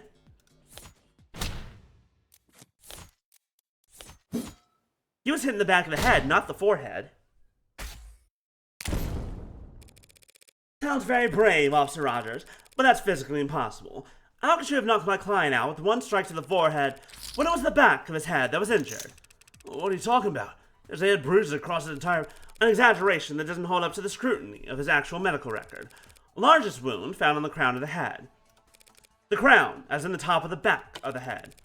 The butt of a pistol leaves a surprisingly specific impression on the human body, Officer Rogers. I assumed Dr. Sato was still in the building. Perhaps we should call her back and have her examine my clients on the stand. Sosuke, you'll have to remove your shirt. To get my head checked? That would be a waste of time, Your Honor. Counselor Morgan has taken advantage of some rather vague wording in the medical record to make her argument. Largest wound. But the fact is, the defendant was covered in various bruises all over his body and was taken into custody, including on the front of his skull. She's not wrong. Still remember every ache. It's entirely possible that when Officer Rogers struck the defendant on the forehead, the blow was glancing, but still hard enough to knock the defendant backwards. And had he fallen backwards hard, he very easily could have sustained a large wound to the crown of the head at the moment he hit the ground. Respectfully, Your Honor, that's unfortunately not something either the people nor the defense are experts on. But even if we were, neither of us could examine wounds that are no longer visible. Sosuke's injuries, they mostly healed as of this morning. Damn it! Oh, those fucking bastards! Oh no! I knew it! I knew that they wouldn't heal him up for nothing. I knew that there had to have been a reason why they gave him the healing accelerant. That was largely used in the military. And Rogers is acting like a soldier. He did it. I hope that injection helped you slept really well last night, Sosuke. Your Honor, as I see it, either we could extend this trial indefinitely, with both the people in the defense flying an x-ray specialist and contusion analyst to argue back and forth about fracture lines, or we could accept that events more or less took place as the events described. He hit the defendant on the head, the defendant fell backwards onto the floor. As the head wounds open to interpretation, then...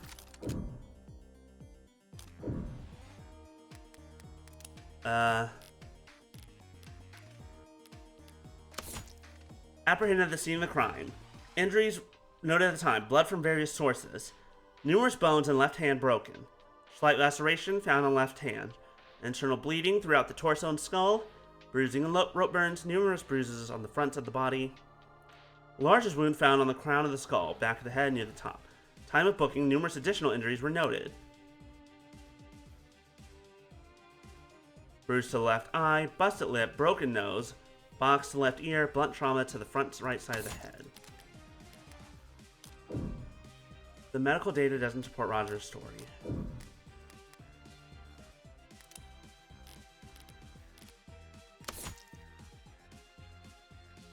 Shit.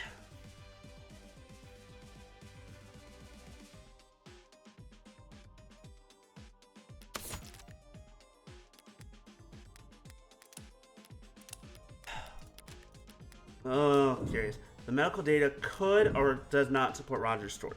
I think the medical data is fine. I don't think there's a problem with the medical data.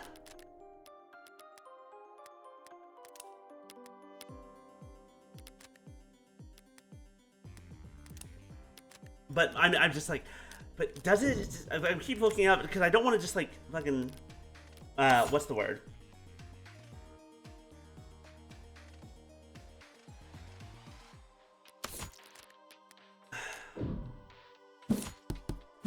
It is possible that events took place exactly as Roger had described.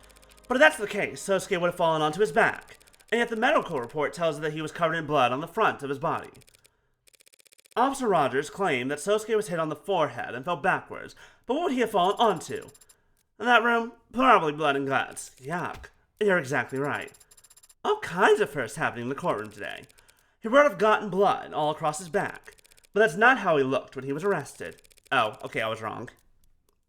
The medical report clearly states that he had blood on the front of his body, telling us that Sosuke could only have fallen forward. What of it? Maybe he did. He turned his head weird while trying to dodge. Things happen fast. Don't try to bullshit a bullshitter. Fast enough that you may have, in fact, actually struck my client from behind. Yeah, maybe. Took him by surprise, when he was no threat to you. What? No! Easy target to knock out at that point. Makes sense why you wouldn't use lethal force in that scenario. No, that guy's got nearly a full head on me. True. I don't deny it. Which makes it highly unlikely the witness could have simply hit him on the crown. Things happened as you say, and he had the element of surprise. He would have simply aimed for the easiest target possible, the one easiest to reach, the center of the bottom of the skull. Not quite. Excuse me. I never said that my client was standing up when this happened.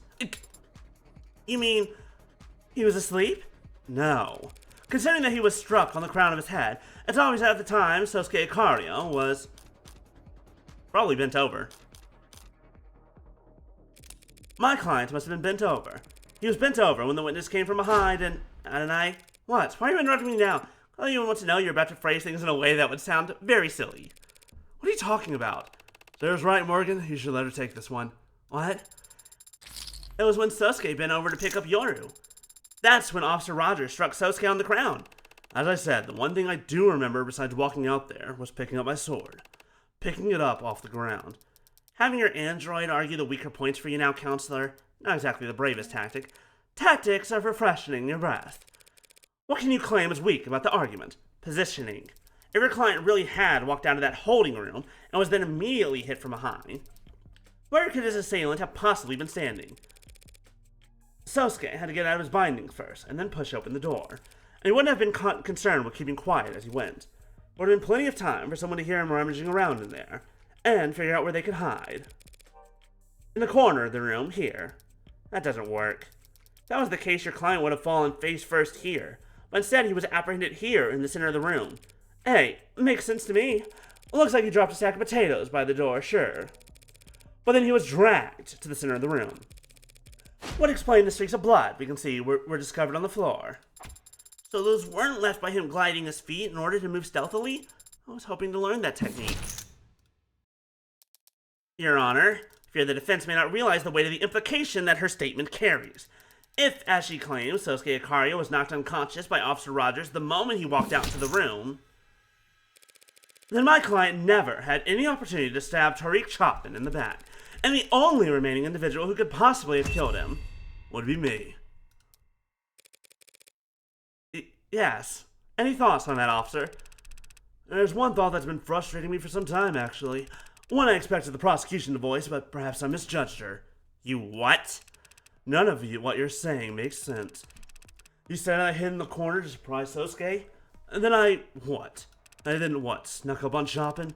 Oh, I'd do any of that if I was downstairs at the time Chapman was killed. At the time Sosuke killed him. It's not that the thought hadn't occurred to Emma, you idiot. So once I address this point, your entire testimony falls apart, and the truth of the case becomes crystal clear. There's no misunderstanding on my part, and I suspect none on the part of the people, either. Because the truth is, when you and your partner arrived, you must have immediately... You were the one who took point, not your partner. Excuse me? Chapman tried to open the lock, sure, I believe that. He was the one all gung-ho about coming there anyway. But after entering, you went ahead of him, while he covered you. What? You already told us you wanted to stall, wait for backup. If Chapman charged forward, you couldn't slow him down. But if you went first, you could go as slowly as you like, and Chapman would be forced to match your pace. You were the one who cleared the room and shouted down that everyone was dead. I told you, I testified, so did your blue blood tail. Testified all about how you and your partner separated on the second floor. Objection, mischaracterization of testimony. The witness the defense is referring to did encounter two officers, but the witness never identified either of them. The blue blood didn't need to. All they were waiting to hear was whether any blue bloods were alive. So after Rogers shouted down to Chapman that everyone was dead, they bolted out the second floor window. And when Chapman shouted someone was in the alley, Officer Rogers opened the window behind Creek's body to try and spot the runner.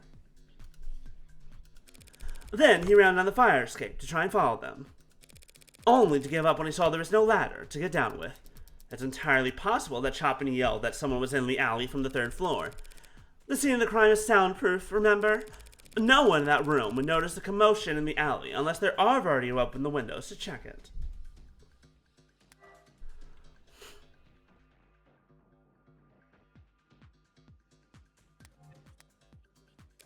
So since Chapman yelled about it, he had to have been the officer who stayed on the second floor. This blue-blooded rat of yours just misheard. Or they're lying. There's no proof of any of this. Yes, there is, officer.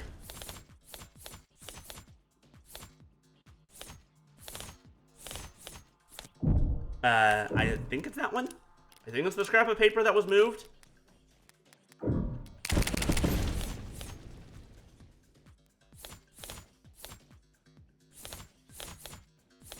Yeah, that's all I got. That scrap of paper was found by the second floor windowsill. But it's not just any scrap of paper. It matches the red ink documents that were found where the pod died. And it happens to have a partial blueprint on it, proving that someone stomped from the crime scene down the fire escape and into the second floor. That doesn't prove anything. Your own client could have left that blueprint. My client was arrested barefoot, remember? You should. You did the arresting. And maybe Chopin, if Chopin was the one who brought the scrap down from the third floor, that would put him behind you, meaning you couldn't have walked in on him being attacked by Sosuke. Counselor! Even if we accept that Roger's on the third floor, then move down to the second, the sequence you're describing is with both officers reunited on the second floor, with neither of them dead. But obviously, Chopin did proceed to the third floor because that's where he was killed. So now we're back where we started. Back where we started. You're forgetting one key detail in this new series of sequence of events. At the time the officers reunited on the second floor, my client was already unconscious. Meaning the only person who had a chance to kill Officer Chopin was, in fact, none of this shit matters. This lawyer's trying to accuse me of killing my partner? Doesn't make any goddamn sense. Why would I do something like that? Depends. What? Depends where you live. Not uptown, I assume. What's in it to you? Single bedroom. Yeah, whatever. Not great. Excuse me? And having to ride around all day with some insufferable spoiled rich stick in the mud. Knowing the whole time that you, your job, your whole goddamn police department, it was all just a bullet point on his resume. Counsel was badgering the witness in lieu of making an actual argument. Apologies, Your Honor. I'll state the motive plainly. Prop 492 was corrupt. Blue bloods and worse would profit off it at the city's expense, but it will also bring economic relief and badly needed repairs to the lower wards. It might also stop the canopy from, just falling down and crushing everyone who lives there. But a climber like Chopin wouldn't care about any of that. Every photo I've seen of the guy, he's got a big stern frown. But I bet he was grinning ear to ear when he found that red ink. Must have made you sick to your stomach. So you killed him, and then you bled him like a pig to try and destroy the documents he'd have plastered all over town. You're crazy! That's not possible! Do the people have anything to add? Emma hates losing, but she's not stupid. She's also getting sick of having to cover for this. Officer Rogers, you were the one who entered the third floor first, weren't you? What is she doing? Yes? How long were you there before your partner alerted you to someone escaping through the alley? More than 2 minutes? Less than 3? You had a chance to start looking the room over? Yes. And did you see anything as politically explosive as what the defense has described? No, nothing of the sort. Your Honor, the witness is blatantly lying. We know the documents were there, and we know Chopin found them because they were found underneath his corpse. And it is the defense's theory that he was killed because of those documents, because he would have tried to make them public, essentially. Yes, that's the defense's proposed motive for this man to kill his partner. Yes, I see. But why would he be prepared to kill his partner for reading documents left out on a desk when he had over 2 minutes to simply get rid of them beforehand? Check again, bitch. Oh, damn good question, Your Honor. Do we have an answer for it? I'm getting there. I'll get there. I'm close. His layers are falling off. This is a cold guy. Cold enough to walk into that room, knock out Sosuke, and start calmly looking around. So is he lying? Did he actually see those papers? No, it was right. If the papers were in plain view, he'd have just tucked them into his jacket. If the papers were in plain view. Were they? I don't remember. Where the hell did I put them if not on the desk? I remember just taking them out of Creek's safe and thinking they were nothing important, so I just... Okay. That's probably how one page got left where it could stick to the bottom of Roger's boot. But before I left, I reorganized things, trying to make it seem like I was never there, so I stacked things neatly. Yoo-hoo, counselor! Any cuckoos in and around the nest? Pardon me, Your Honor, I was simply overthinking, to be honest. Officer Rogers didn't dispose of the red ink when he had the chance because he didn't notice the red ink. It's that simple. A simple answer to a simple question that simply doesn't measure up. If Officer Rogers didn't notice the red ink docs in the 2 minutes he had at the scene, how did his partner discover them so quickly? Neither of them were looking for illicit government documents at the site of the gang shooting. Neither of them would want to start disturbing a crime scene when there were bodies and blood all around them. Correct. Irrationally, neither officer would want to start making a mess of the scene. Something must have simply caught Officer Chopin's eye. Very bad luck on his part, as it turns out. You've gotta be... What the hell are you talking about? What could it have been? Sounds like a tough question to answer, but there aren't as many possibilities to sift through as you'd think, Your Honor. Because it would have to be something that caught Officer Chopin's eye, yet not that of his partner. In other words, something at the scene that Officer Rogers wouldn't recognize. Your Honor, this is pointless. If the officers knew this was the site of orca violence from the silent alarm, and there was blood and corpses all over the damn place, and if the Reading docks were not... accidentally passed the line, were not in plain sight amidst all that carnage, what could possibly have drawn Officer Chopin's attention to them? If I need to retrace Chopin's steps specifically... the dark card? Like, the dark card is the thing that has Chopin's prints on it, and that's something we still never actually figured out. We never really saw why. We never solved that question. When Rogers first entered the crime scene, he must have seen Creek's datapad resting on top of some papers. You think the Reading documents were beneath the datapad at that time? That might explain why Rogers didn't notice them, but that's only half an answer. Then how's this? It wasn't the datapad that drew Chopin's attention, Your Honor. It was the dark card that was stuck inside of it. The dark card? Seems like little more than a fancy credit card to you and I, but if you're rich enough, it's an unmistakable sign of powerful forces at play. Exactly the kind of thing that would put a gleam in the eyes of the politically ambitious Officer Chopin, right up until the moment he saw the bombshell hidden underneath the datapad. Your Honor, this speculation, Chopin's prints were discovered on the datapad. Your Honor, we know he must have picked it up. And that datapad was found by police on the desk, so we know he must have put it down. I'm merely proposing that he didn't put it back down in the exact same spot. Just because this dark card happened... Hey, seriously? What the hell have you two been talking about? What the shit is a dark card? Yo! Get fucked, Rogers! Cryptographically anonymous wallet card that rich people use to buy illegal drugs and gifts for their mistresses. Not common knowledge, unless you ran in circles as high up as the city council. Oh. Yeah, you're right. Didn't know that. Never heard of that. Seemed you were being literal. That is a dark card. Yeah, to be honest, it wouldn't surprise me. Chopin going around picking up whatever he wanted at a crime scene without even radioing them first. Sounds about right. Bare hands, mouth breathing. I was big on following the rules. Just wasn't that good at remembering any of them. Does this fucking idiot not realize that the more you talk, the more you open your mouth, the more you implicate yourself? Dude, keep talking, please. I love this. Not me, though. I remember every rule. Follow them, too. Partner breaks a body cam, I request a new one. Let him use mine. Stop from getting sued by the next punk he bumps into. There's a real risk for him. He had people. He had money. People would sue him if they could. No one would try to sue Huey Rogers. Only thing the judge could award them would be my own goddamn debts. I don't think I'm bad with money, just bad with debt. I never seem to get rid of this stuff. Stop talking! Stop talking! You're making everything worse for yourself! But even I'm not so stupid that I wouldn't wear gloves at a goddamn crime scene. You mean, obviously, counselor. From the minute we pulled up to that building until I was relieved from duty and sent home the next morning, I was wearing gloves. 3 stories in an alleyway, and I can swear on my parents' graves I didn't contaminate 1 millimeter of it.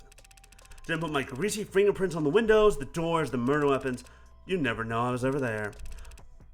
So you can say I did this or claim I did that, but the city's only going to hear that some Ikarian bastard killed a bunch of blue blood punks, and that Tariq Chopin died a hero trying to save the day.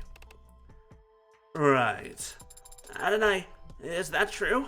Is that possible? After all this, is it possible that the jury, surely they can see, the jury will see what the adjutant decides they need to see in order to properly render their verdict. If the adjutant comes to the conclusion that a witness or a line of questioning will only serve to confuse the jury, Your Honor, the jury, give me a second to think here, girl. I'm trying to build consensus and basically everyone's mad. So maybe the adjutant rules in our favor, and maybe the jury sees things our way. But there are no guarantees. After all that, it just comes down to a gamble. Always does. Yeah, but you still get a chance to sculpt your hand. And I can do a lot better than this pile of shit.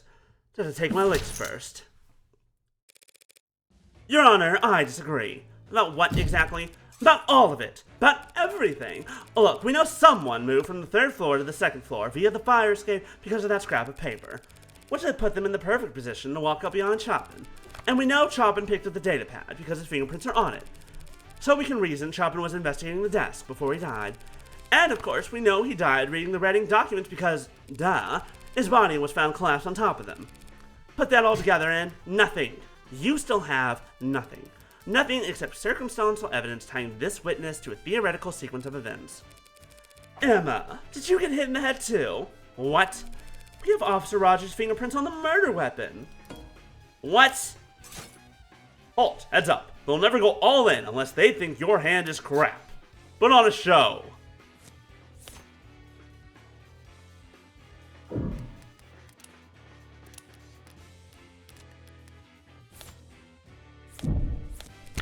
His prints were on the pistol he used to bludgeon my client, of course. What are you... No, they aren't. As he said, he was wearing gloves. Also, the gun was never fired. Wait, what?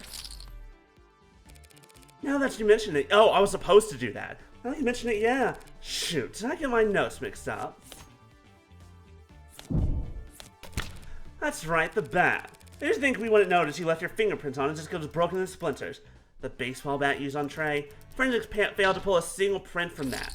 Is this your idea of a joke? It's purposely making me lose credits? I don't like that. Give me all my credits back. Jeez, take it easy. I misspoke a little. Also, I don't have my reading glasses. What? The mag, you asked, that was used to kill tanks and Crete. Pretty stupid to forget your wipe your prints off a piece of that gaudy, don't you think? Counselor, what is this? Are you throwing a tantrum? Making a mockery of the courtroom? The only prints on that gun belong to Sosuke Ikaria. Oh, sorry, guess I was thinking of another case. Is there perhaps a gas leak on the other side of the courtroom? Well, don't I feel stupid? What I've been trying to say is that Officer Rogers failed to notice that he left his fingerprints on the most important weapon of all, the very blade that took his partner's life. Enough of this embarrassment. What the hell's wrong with you? I knew a mob lawyer would be corrupt and vile, but how can you be such a stupid bimbo? Do you think we're all idiots? My fingers aren't on that goddamn knife, and you know it. Idiot. Idiot just said something stupid. He shouldn't have said that. He said, here's the thing. Morgan said blade. Morgan said blade. Morgan used the word blade.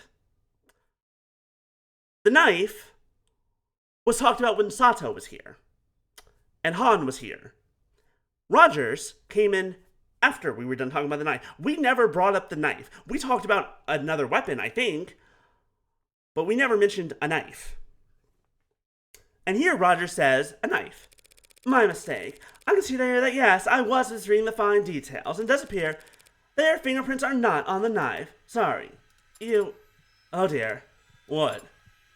I love that everyone's figured it out, except for the idiot. Oh, this is great. What? What is it? Oh, I guess we're all just wondering, how long have you known that it was this knife that was used to kill your partner? Get fucked! What? Confused. So are these two. Because like you, neither of them were in the courtroom when Dr. Sato updated her autopsy report. So I knew that Chopin was killed with a knife, and the people knew that Chopin was killed with a knife. But how did you know that? Must have been 50 cops in here when that doctor... Far fewer than 50, actually. More like 0. We had already emptied the courtroom by then. A courtesy. We explained it to a blue blood witness. You... For some blue blood rat! You crazy heartbeat! Trying to trick me at the last second? You think I walked in here unprepared? No, of course not! She... Right there, Rockford, the prosecutor! But before I took the stand, she told me all about the knife. Ah, so that's your plan. Right, Rockford, before I came out here, didn't you? Okay, here's the thing. He's hoping that Emma's corrupt. He is hoping beyond hope that Emma will stick up for a police officer, no matter what. And the truth is, it's always great to reveal a full house and rake in the pot. It's even better to reveal a handful of shit you bluffed your way to victory with. Say something already! Just say it! But every now and then, a different kind of victory comes along. Or you just get to sit back and watch someone else self-destruct because they completely misread the dealer. Say it! Let's say that you... Shut up! What? Just shut up! Is it so hard? Are my instructions unclear? Do you need me to salute you first? Stop talking. You are completely, utterly, 100% guilty. Why the hell would I perjure myself to help you? Once again, shout out to all those times in Ace Attorney games where the prosecutor perjured themselves or something. Because fuck the defense. But hey, start counting. Because from this second on, every word that comes out of your mouth adds directly to the number of years you're going to rot in jail. Unless those words are your confession. He's the Hound of Icaria! He murders for the mob! We can put him away! They don't want to put him away! Not for your crime, not for murdering the son of 2 city councilmen. Have you lost your goddamn mind? But he's a murderer. Well, not all murderers are created equally. Well, not all murderers are hunted equally. Neobility assassinating each other, let it ride, keeps them divided. Orcas fighting in the lower wards, let them sort it out, keeps their numbers down. A monster shoots 6 women in the heart and leaves no evidence behind. Call us back when he kills someone important. Strange. Once she's properly infuriated, there's usually no stopping her. Well, if she's not going to twist the knife herself, I shouldn't let it go to the waste. Your Honor, if the witness is having trouble choosing a place to start for his confession, perhaps I might help by laying out the details for him. You sadistic bitch! He was counting on Emma to step in. Now he's sliding down the rocky face of despair. The fingernail split and bloody as he attempts in vain to slow the descent. I do love Emma being straight up, I'm not going to perjure myself to save your fucking ass, you dumb motherfucker. Not very dignified, so I won't leave him hanging. I'll be happy to speed him along. In summary, a week ago, you required a blue blood distress signal when you arrested Tangs, but your partner insisted on letting him go and keeping the code to yourselves. So the night of the murder, when the alarm went out, he jumped at the chance to be the first unit on the scene in what could be a gang shootout. You did all you could to stall, but your partner pressed on, and even shot open the door in his hurry to get into the locked building. You made up an excuse to keep him on the 2nd floor, and proceeded to the 3rd on your own, relieved that everyone was already dead, and puzzled by the delirious Sosuke who you knocked out with 1 blow to the back of the head.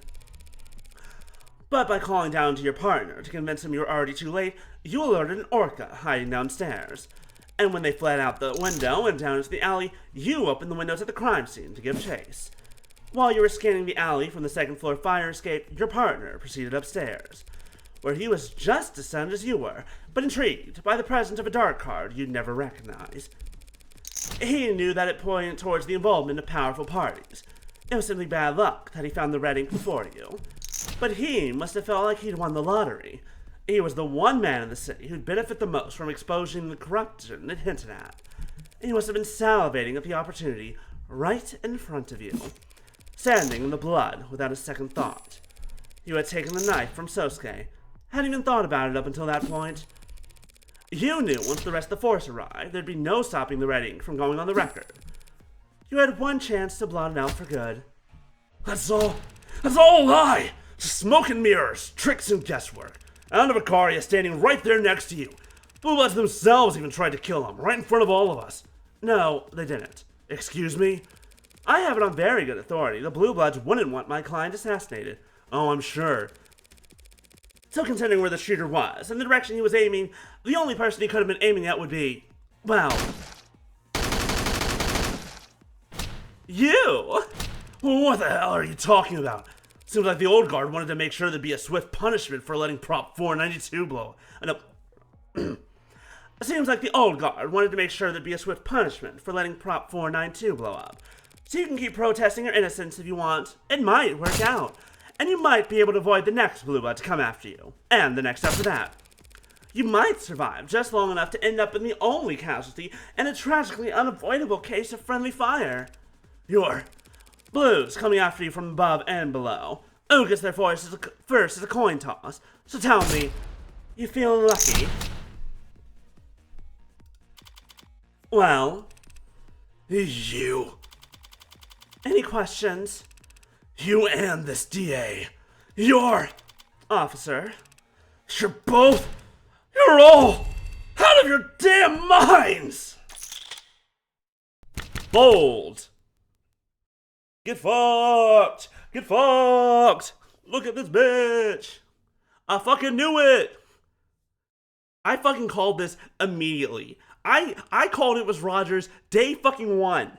The moment we're like, oh, it was just him and his partner and your client. I'm just like, the partner killed him. The partner killed him. He did it. I don't know why. I don't know how. I don't know what for. I just know that he did. Do you work for the Blue Bloods? Never thought of it that way. Back when I was a kid, I thought they were just another institution. A neighborhood watch. People looking out for each other. Everyone's parents off working or enlisted or in jail for civil disobedience. A neighborhood that cops, medics, goddamn firemen wouldn't set foot in. Didn't see it as transactional. I was just lending a hand. My blood ain't worth shit. Wasn't useful enough to be a young blood, not good looking enough to be a host. I kept going to school. They helped me pay for it. And because it was, in fact, transactional, they expected to get something in return. Police Academy. Their man on the inside. Wasn't as exciting as it sounds. I made sure it wasn't. Test score sucks, aptitude sucked, clumsy and boring. Made sure no one would want to give me anything important to do. Valuable enough that the Blue Bloods wouldn't out me. Not valuable enough that the cops would give me anything worth passing on.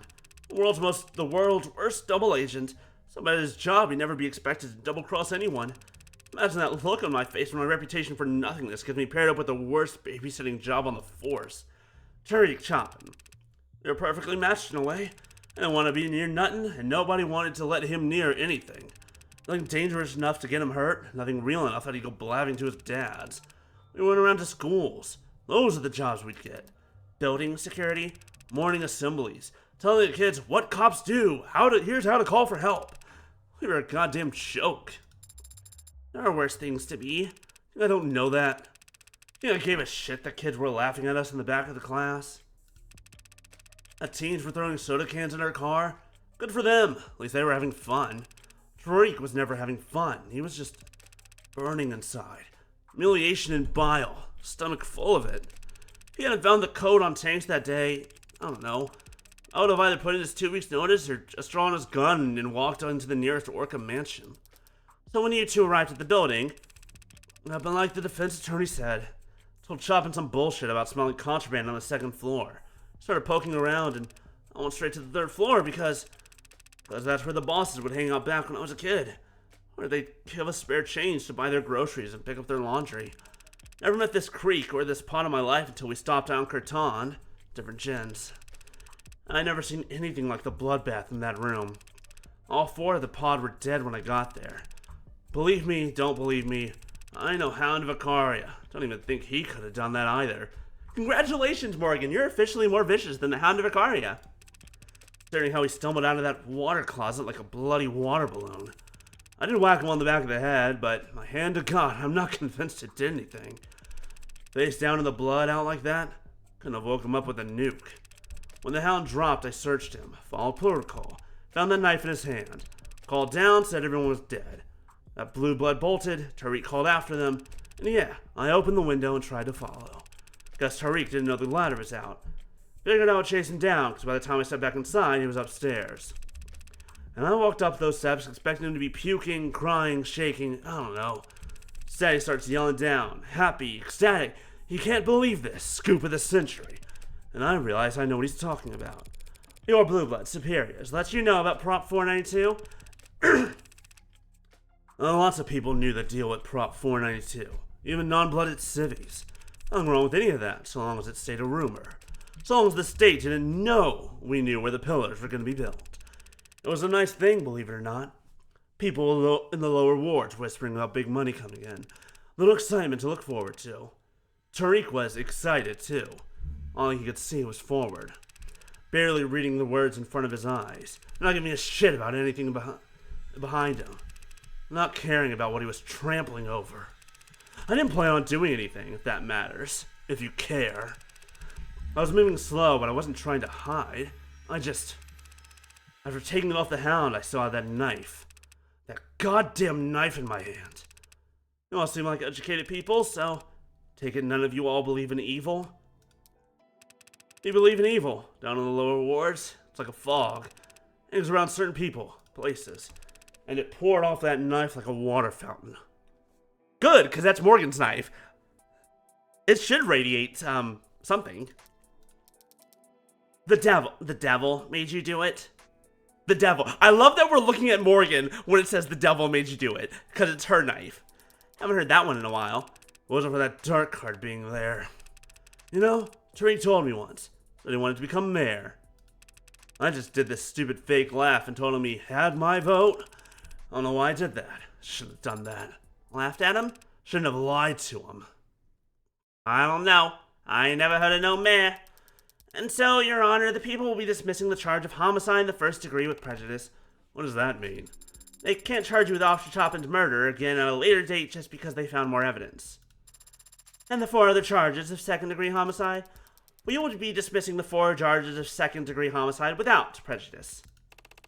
Though she's not quite convinced I couldn't have killed Creek's pod. Miller's blood, having already been on the knife you used to get free in the first place, was pretty huge. Commander Rogers admitting that you basically stumbled out a walking corpse. But the way the state sees it, their murders aren't any more solved than they were at the beginning of this trial. It's to be expected. Then the jury will be dismissed, this court will be adjourned, and you, Mr. Ikaria, are free to go. Everything that's happened to you in the last few days, how is that leaving you so shocked? I'm not shocked, I'm just grateful, Counselor.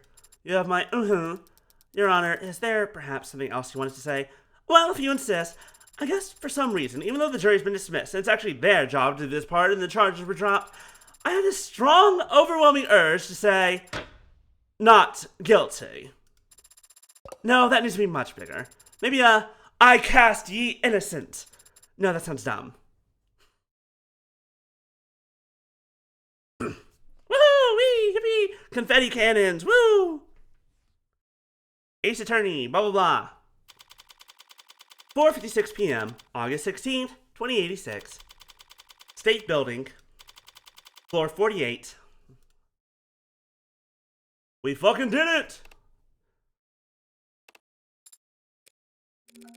So how do you plan on celebrating? Anna and I, we won, in case you two somehow missed it. And won so definitively that the police and even the Blue Bloods can't hold a grudge. Right. My apologies. I'm grateful to you, of course. It's just that I still haven't gotten an answer to the question that's been haunting me. Even more so than whether or not I killed Chopin. Someone slaughtered Creek's entire pod. And they had my life in the palm of their hand and framed you, Sosuke. I don't think they were doing you any favors. And yet they did. They let me live. Feels strange owing everything to someone so unknowable. Well, you have plenty of time to think on it, spending the rest of your life hiding your head in the sand, ignoring the vast riches that sit untapped in a savings account across the sea. And he's made his stance quite clear. I don't intend to hide, Morgan. The Blue Bloods can try whatever they like, and they can find me standing right where I've always stood, protecting my family. The title, was it Idle Hands? Or was it His Will? It might have been His Will. I think Idle Hands was the first chapter. It might have been His Will, meaning like the will of the devil. His due. The devil gets his due. I was close. I was only one word off. It seems that there's someone who'd like to speak with you about just that. Sosuke? Young master. Please forgive me, young master. I failed you repeatedly. I'll accept any punishment. Very well. 108 years of manual labor. Oh. Yeah, that's about as merciful as I expected. At least you picked a good number. 100 and... Of course, young master. You'll need to spend that sentence serving as my head of security, so that I know you're actually doing it. And that means you won't be able to do other jobs anymore. Even ones that the elders ask you to do. Even delivering messages. It's a punishment handed down by the heir to the noble house Ikaria, Sosuke. Who could possibly overrule it? As you say. I'll start right away, if you don't mind. That is probably wise. Grandfather's outside in the motorcade, and he's had nothing but criticisms for the current formation. The chairman is here. He came here? Probably just happened to be on his way to the airport. He is Counselor Morgan, surprisingly astute of you. Though he is leaving quite early, if he just wants to get to the airport. None of our private planes are even fueled. It seems to be a universal truth that old people like to get to the airport early. That sounds very wise, Sarah House Paralegal. Who are you quoting? Then, if you'll excuse me for a moment, Counselor. Yeah, feel free to. Take Sarah with you. Pardon? If you don't let her look at your tattoo now, I'll never hear the end of it. Yes, well, that's... Right then, I'll find a corner in which to lift up my shirt. Instant. Congratulations, Counselor. You succeeded on all fronts. Thanks. Not satisfied, Makoto seems to be in a good mood. If you ask him for a bonus now, shouldn't I just negotiate with my employer directly? You're the one who hired me, aren't you? At the very least, you're the one who put my name forward to Makoto. It's easy to see, looking back. You're the only one who's acted in Sosuke's interest this entire time. It wasn't the child. And, what of it? Why me? Why does it matter? Because I value my privacy. I want to know why a woman with your resources would put an ant like me under her magnifying glass. Such cruel metaphors you employ. Someone who values their privacy that much should, in the future, avoid directly confronting the board of multinational corporations.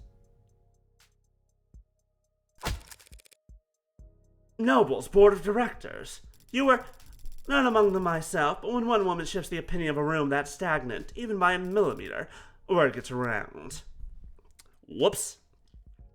Yeah, okay, that seems bad for Morgan. We're get a little bit more limelight after that. You really are a shy little girl. No putting the genie back in the bottle, but I won't recommend you to anyone else if it bothers you that much. Thanks. But you can be pretty shy yourself, letting Makoto take all the credit. Why the subterfuge? I've already overextended myself in this matter. A woman, from my side of the house, intruding upon the IFG's business. I don't mind that I'll have to rip out fingernails in front of the elders as recompense, but I thought I might spare myself the additional pinky or so. You're being literal, aren't you? Disobedience always has a cost, especially in old families. Especially for daughters. But not flinching as you pay the toll carries its own kind of power, don't you think? Maybe I'm just trying to dress up my cowardice as dignity. Disobedience used to come naturally to me. It gets harder the older you get. Harder to believe your independence wasn't just immaturity. That's why I'm glad Makoto's such a good boy. I don't want him to feel any guilt later in life. Yes, Makoto certainly takes his responsibility seriously. Can't imagine where he gets it from. No, it's such a hellraiser. He must get it from his father. I suppose so. It's an interesting mark below Sosuke's eye. Looks like a mole, but it seems to... Okay, was I right? Was I fucking right? Was I right when I called earlier that Sosuke is Makoto's dad? I didn't think about that. Let me go look at Makoto. Where is he? Yep, there it is. I didn't even fucking notice that both of them had the exact same goddamn beauty mark. Oh, that's right! Of course we didn't notice it earlier. He was all bandaged up. We never saw it until this part, until today. Does Makoto know Sosuke is his father? Does Sosuke? I would be very disappointed in Sosuke's intelligence if he didn't. That's why Sosuke left the family to join the military, wasn't it? Why he asked to become the Hound when he came back. Self-imposed exile for interfering in your arranged marriage. Interfering. We were younger then, but we still knew what we were doing. We knew there was no stopping the marriage. If we didn't cover up the pregnancy, others would. Or just eliminate the problems themselves. Sosuke left before the bridal shower. A sudden enlistment, certainly, but I don't blame him for not wanting to be there on guard duty, as I married another man. If Makoto is Sosuke's son, though, that means he carries his blood. If he stands to inherit from both his father and mother, his worth, I understand it's going to be hard for you to believe, coming from a woman like me, but Makoto is already worth enough. He has his health, he has his mother, and his father will always be close by. Every moment we shared as a family is worth its weight in gold. And as you've now seen, when given the opportunity to choose between Makoto and the Blue Blood fortune, Sosuke chose the former. All of you, you can have it all. Why don't you want it all? We already have it. I see, you don't understand, do you? I hope you do, someday. Well, let's get back to something I fully understand then. Bargaining. One blood test from Makoto could split your precious house right down the middle. Your husband will be infuriated, assuming he has a pulse, and whatever connections you married him for will burn up in seconds. So unless you guarantee me that I'm free to turn down any job, don't make unnecessary threats, counselor. It makes you look weak. Take it from someone with experience, you're always free to leave the house. But if you find yourself thinking back, don't be too hard on yourself about it. It's just what the house does. Now, would you excuse me? Sosuke seems to have satisfied your companion's curiosity for the time being, and it's very rare for him to have any time to himself. Counselor Morgan. Okay, the shift from you don't understand, do you? What you don't understand love, do you? To hey, look, it's the second half of the Toxic Yuri. What a shift. Emma. What's that look for? That's 2 wins for me now, isn't it? After Rogers went nuts and perjured himself all over the place, you're calling that shitstorm a win? It definitely wasn't a loss. You're ridiculous. Thanks, by the way, for letting things play out as long as they did. I imagine you wanted to put the brakes on things a number of times back there. But now that it's all out, my client won't be getting knifed by cops or blue bloods. At least not for anything he didn't do. You think I was happy to let the Hound of Icaria walk out of my courtroom? Your courtroom? I'll have to have a word with the adjutant. Please don't. But yes, I had my doubts. The OC unit has been getting a number of odd reports in the last 24 hours, truth be told. What do you mean? Bursts of anonymous tips about figures in red being spotted around Creek's place before and after the killings. Ow! Figures in red. That's right. The rust. Right. The rust. Definitely, yeah, figures in red. Definitely the rust. I don't like the timing. It's not as if OC can ignore the idea altogether. Someone killed those four, and it wasn't Sosuke or Rogers. If you don't like the rust for it, where's your head at? Whoever killed Creek's pod did it with such unhinged brutality, and yet it was executed with precision so cold-blooded that they managed to virtually erase their presence from the scene afterwards. Yeah. Hanks and Creeks were both shot from fairly close range, and near enough to their solar plexuses. I suppose. Bashing Trey's skull in was overkill, yes, but it was the safest way to erase anything his mods may have recorded. And even if it was an afterthought, that overcorrection is in line perfectionism interrupted by... forget it. Seeing things that aren't there. Emma's putting the pieces together! She's putting them together. I have a feeling her brain is going, this is eerily familiar to the Heartbreak Killer. First sign of obsession. Obsession? I'm jealous. You seem like you never let anything get to you. It's unpleasant, you know? Feeling like you're possessed by something. Or someone. Well, if it was easy to wrest control back, it wouldn't be an obsession. Just puppy love. Stop using these... Stop... Okay, look. Emma, the Toxic Yuri allegations are not going away. The more you talk, the more strong they get. Oh, that's me. Gotta take this call. See you around, Morgan. Yeah, see you around. Just don't go telling anyone that was a win, or I'll have you arrested for spreading misinformation. Well, we can't have that.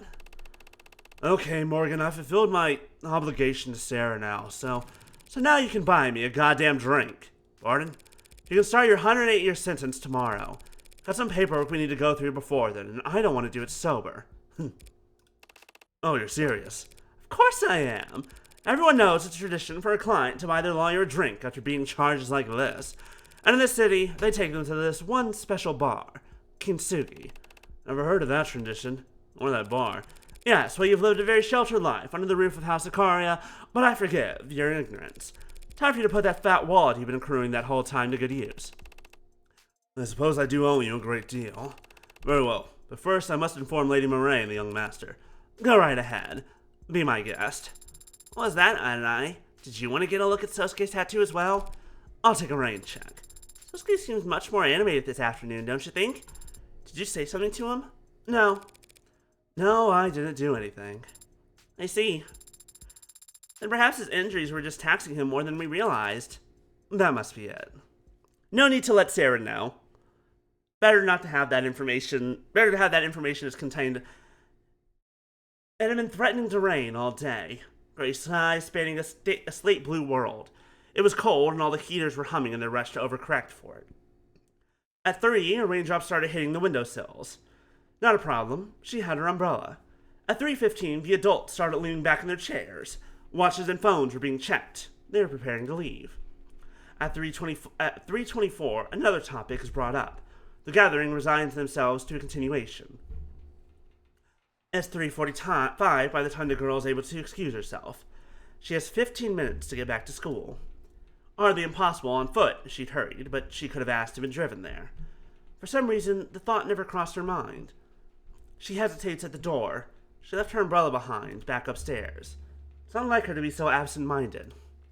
The smart thing to do to go back up and get it. It is 3:49. At 3:51, she is jogging, a non-committal yet still undignified rush. When she sees the timer on her phone run over to 3:52, she starts to run. She hates running. A small part of her considers sending a text. She'd never been the one to text first. Come to think of it, she'd never been the one to text second.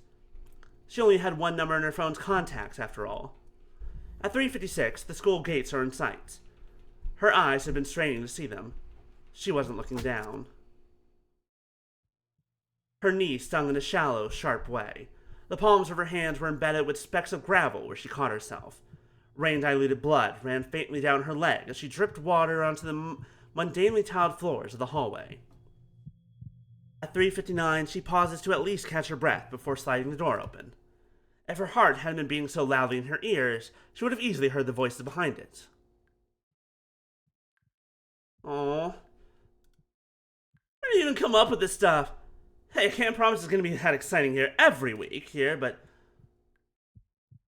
what are you... I thought you had a... family... What? Wait. Pause. Hold. Hold. Pause. Hold. Pause. Hold. Everyone hold. What do you mean that the voice we were hearing the whole time was actually Morgan and the person she was talking to was not Morgan? The fucking red text wanting to be a lawyer? All this other shit? And you're telling me that Morgan with the...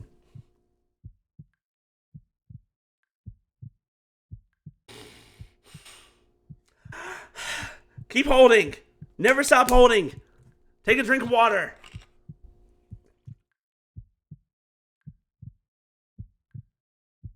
Morgan? Oh my god. I'm losing. Hold on. This is almost as insane as finding out that Morgan was the Heartbreak Killer. Back in episode 0.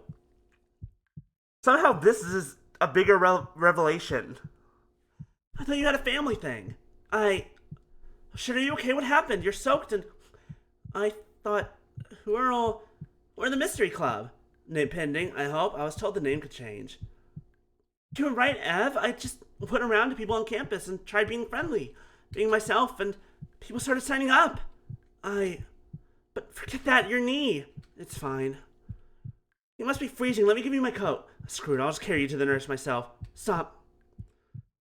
And this girl just showed up and she's bleeding. Bleeding? Everyone stand back. Where is she? Who? What's her name? I don't know. I don't think I've seen her before. Girl, come with me. I'm taking you to the infirmary. Ma'am, she's cold. It's very nice of you, but it's not sanitary to share uniforms. Stay here and wait for the floors to be cleaned. Don't worry about it. I can walk on my own. Oh, Morgan? Morgan, what happened? Bark and Sugi. And with a little sprinkle of salt just along the edge. There you have it. Oh, that looks wonderful. Thank you. Of course. Let me know if you need anything else. Must admit, Morgan, this is quite a fine establishment. It's so exclusive. All staff here on hand to attend to just the two of us. Can imagine what the waiting list must be like. Right. Lucky for you, you've got a man working on the inside. I can assure you a table anytime, Sosuke. You or any of your housemates ever need a quiet spot to lay low from the judging eyes of high society, Now you know where to send them. I might just do that. And these prices, so reasonable. Shit, knew I should have gone with the digital menus. Hey, Sosuke, that name they have for you, the Hound, that's how you were given, or just part of the mantle you chose to take up? No, I was called that long before I started delivering messages. Long before I got my tattoo. Truth be told, I'm not sure where it came from, or when people started using it. Just a nickname, I suppose. Earned by following Murray around like a puppy. I never, Who told you Murray was the heir when we were... It's a miracle you didn't break under torture, you know that? The Hound of Icaria. Someone called you a dog when you were a kid? Jokingly. Lovingly. Murray's right. I don't know anything about love. One of the many things I've long since acknowledged that I'm missing. But obsession, addiction, those are easy enough to grasp. I've rolled the dice plenty of times by now. There are no demons haunting me, no other drivers in the car. Just me, sitting in the dark with a hole in my chest. When it's hungry, I feed it, but it'll never be full. Because the hole was there first, and it built a girl around itself so it would have a place to hide. How can you tell? That they called you that lovingly? I suppose you never know. You just trust. And if you do trust, well, that's your answer. And besides, what's it told about being compared to a dog? Everyone loves dogs. Probably even you. For your information, I like dogs just fine, Sosuke. But I could never live as one. Everyone's already collared in this world. Tagged, labeled, classified, and put in a box. But even so, I refuse to sit at the end of someone's leash. Better to remain astray.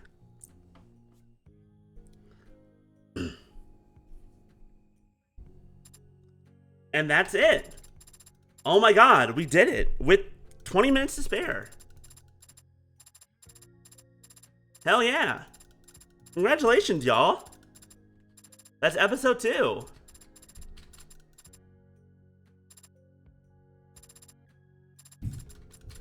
Hold on, keep going. There we go. Oh my goodness. This fucking dork. Look at him. Look at this fucking dork. Damn. Once you actually kind of get into the idea, once you actually know his secret, that he's a family man, and I mean that quite literally, it's like, oh, shit, no, he's real easy to fucking fuck with. It's really cute, though. That's adorable. I wasn't looking out for anything in particular. The rest give me and the others food and stuff for telling them where the blues go and who they talk to. My shoes have been feeling too small, and the blue guys in the building had been really busy lately. I thought if I hung around there, I might see something the Rust would give me new shoes for. But I never saw anything worth anything. So you gave up? No. I got scared. What scared you? You won't believe me. No one believes me. Everyone says I'm a liar. Everyone says I'm a liar, too. Are you? I can't remember. You see, somebody took something that belonged to... Uh-oh. It's the person who had the no mask, or the no mask was supposed to go to this person. I don't feel right without it. I think you could help me find it. What'd you lose? My face. I saw the red hood. Except she was a lady, not a girl, and she didn't have her hood up. I didn't get a good look at her face, but she was all red. Red hair. What's this? Gold. Thanks, but are you sure? I wasn't any help. You've been a huge help. Now I know to look for red hair. Attract more elusive prey with less. Uh-oh. Quoting scripture. Uh-oh. Someone's on the trail. Someone's on the hunt. Morgan, time to run. Episode 2 results. All articles, all protofiles, all key terms, all pieces of evidence, 271 credits.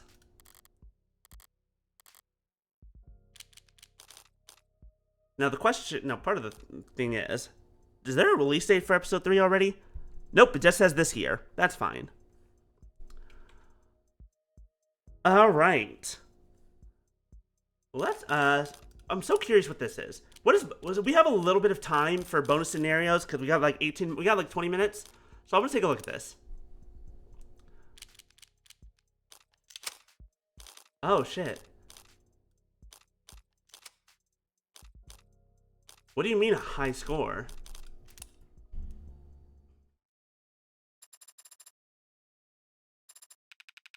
You want to interview me?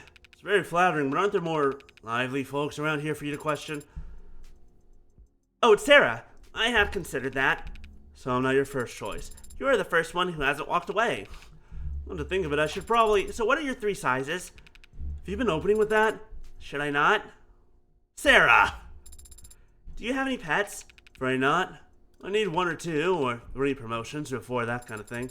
Are pets that expensive? Only if you care about them. Biscuit! I love you! Maybe I found a place closer to the park. Have you ever owned any automated dependents? And not had the chance. Would you own one if you could? Maybe one of the little vacuum ones. A Roomba. Anything more complicated than that is... If you find the owner's manual intimidating, there are video-based tutorials I could show you. I'm not worried about the ease of use, don't worry. When I say complicated, I mean... like what I said about pets. Find to leave a goldfish in a tiny... No, it's not. It's actually not fine to leave a goldfish in a tiny bowl. Time it takes to swim half a lap, it'll forgotten what the first half looked. Now, goldfish actually also need, like, any fish, no matter, any fish needs at least a 10-gallon tank. That includes goldfish. Those tiny little things that you have as a kid? Wrong. Bad. Too small.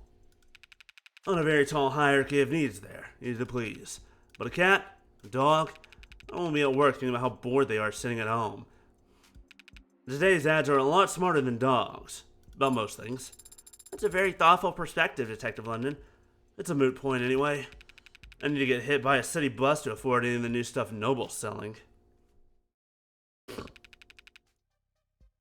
No, you're thinking of the sheltered generation. Sheltered, as in sheltered upbringing? Or shelter in place. A lot of uncertainty during their childhood. So when they grew up, they wanted surety, safety, stability. Wanted to know that their heat would stay on in the winter. And their politics reflected that. That was all before my time. My generation's a little more, well, Generation Zen. That's what they called us in their think pieces.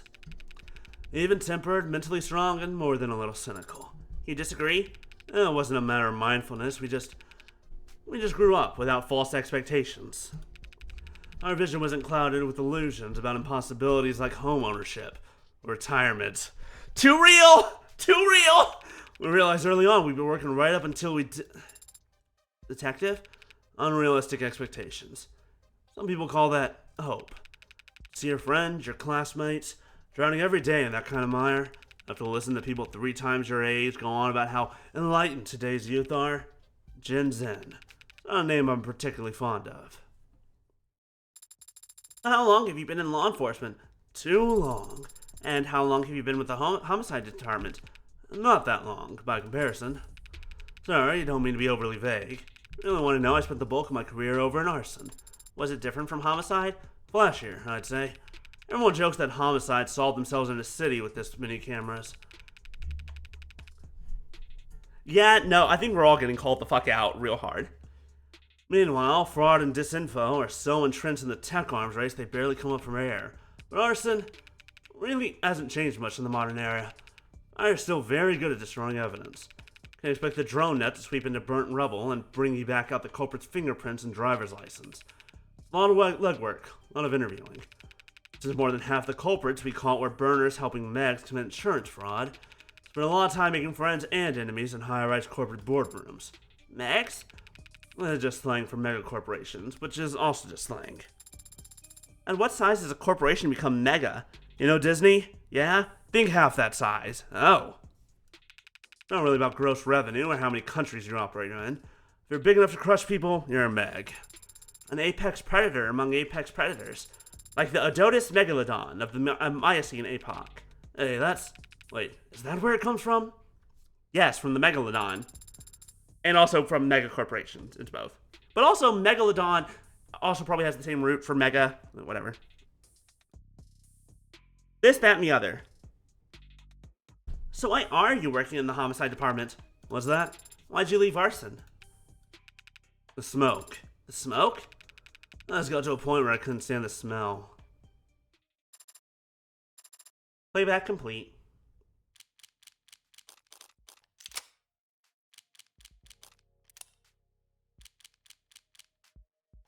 Oh, nice. We have all of them from... Hold on. Hold on. This one is specifically about Emma and Morgan. Hold the phone. Emma, Morgan. July 1st, 11:55 p.m. You ready to give up yet? We've been staring at this footage for hours. Oh, this is when they were looking over the night from the weekend. We can call it quits whenever you like. Me? You're kidding. I could do this all night. But my makeup's starting to feel cakey, so 5-minute break? Deal. What were you hoping to find anyway? I don't know. I had my fingers crossed that some shadowy figure would walk into frame and hold up a confession, but what about you? You've already got here on camera handling the murder weapon. How many more nails do you need in the coffin? One or two should suffice. I guess the truth is, I was curious. What does a homicidal AI get up to in its spare time? Turns out it's a couch potato. What's all the TV? Why is half of it in black and white? Public domain. Seriously? Anything digital from the 20s or 30s is too polluted to be useful. But go back in time 70 years, and it's all clean as spring water. Also free. Add color in 2016, Morgan. I don't know then. I guess this particular homicidal AI happens to be an old soul. Hold on, what was that? There. Let her go. She's tearing that thing apart. What, the computer? That's how you learn to put them together. You can try and terrify barrels with this. It's just a machine. It's not like she's dissecting a frog. Sarah is a machine, and she's ripping out circuitry without hesitation. So you as a human child, that'd be like, you're reaching. Yeah, I guess so. Besides, you telling me you never pulled apart your dolls when you were a kid? No, I didn't. Did you? When I was a kid, I didn't play with dolls. So what did you play with? Normal kid stuff. Sticks and stones, birds, squirrels. Birds and squirrels. What were you, a cartoon princess? Haha. I mean, I can kind of see it. Skipping through the enchanted forest, big poofy dress, tiara. Gee, no castle? Nah, no castle. I can tell you didn't have it that rough. Is it rough living in a castle? A lot of empty rooms when you're a kid. Oh, this is the hint that she's rich. I need to go wash my face. Sure. But if you fall asleep on the toilet, I am going to keep going without you. If you're drooling on the keyboard when I get back, I'm going to handcuff you to the desk. Pinky. What was that? Don't worry about it. Fair's fair. Alright, that was cute. I kind of like that. I want to read the adjutant's interview, or watch that.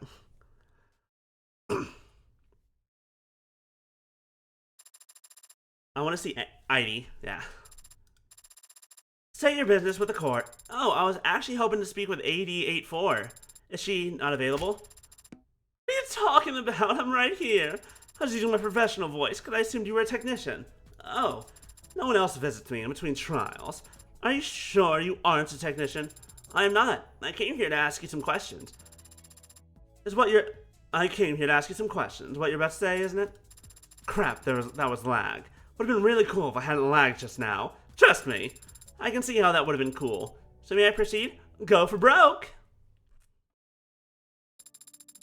You're the only adjutant I've ever met, but Anna and I seemed consistently surprised by you. Why are you like that? I wish I could say I was built different, but I actually have to share my time in this body with the rest of the adjutants in the building. I guess you could say I was programmed different, but it's more a case of nurture than nature.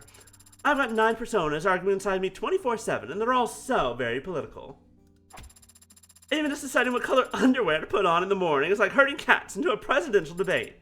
What color? It's a metaphor. I don't wear underwear. Point is, I found the best way to keep all 9 of my ducks in a row is to be a little unconventional and a lot loud with my voice. As long as I do my job well, the humans don't mind. Is it because we were raised... Well, no, but here's the thing you have to remember is... This is like the 2080s. I think we're like 2 or 3 generations before London. But also, you're right. So long as I do my job well, the humans don't mind. You say that, but Ad and I did seem exasperated at times. Even Counselor Morgan, the dirty red, tries to pretend she isn't type A prude.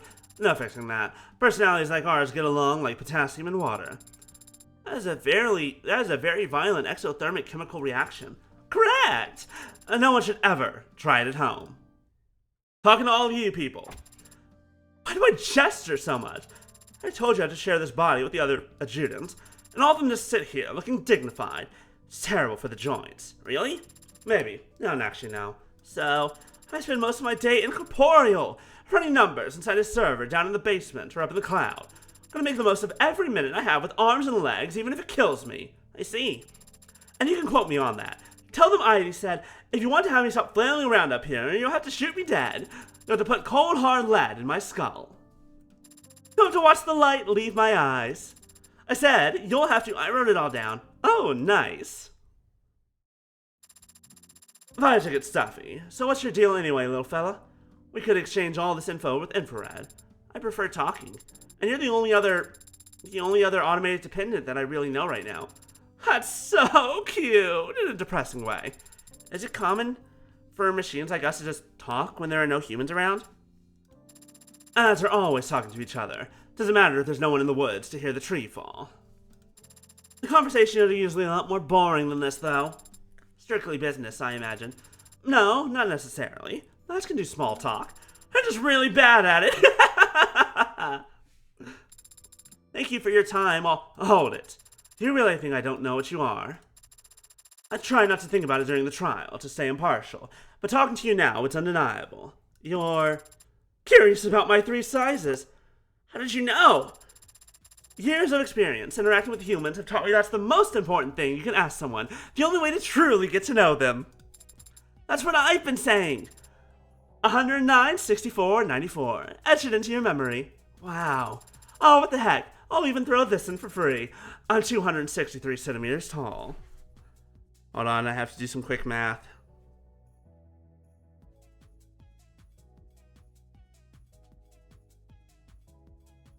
Do 63? 103 inches, which is... Ooh, she's 8.5 feet! Woo-wee! Damn, what a robot.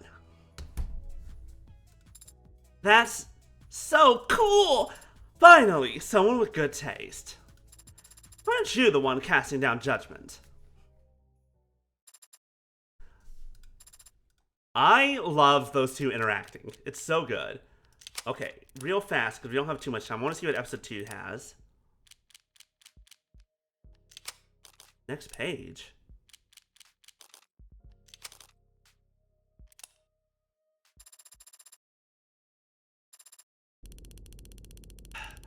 Sighting, witness statement, anonymous report, emergency call from a burner. What is all this? Why are all these tips getting reported all of a sudden after the trial's over? It smells, right? What do you mean? All this new info coming in surrounding Creek's pod, and all of it pointing towards the rust for some reason. You don't buy it? Of course I don't buy it. So you think of Yakaria trying to point fingers at the rust after Sosuke's been proven innocent? Well, no, that doesn't make much sense. But someone's trying to pull something.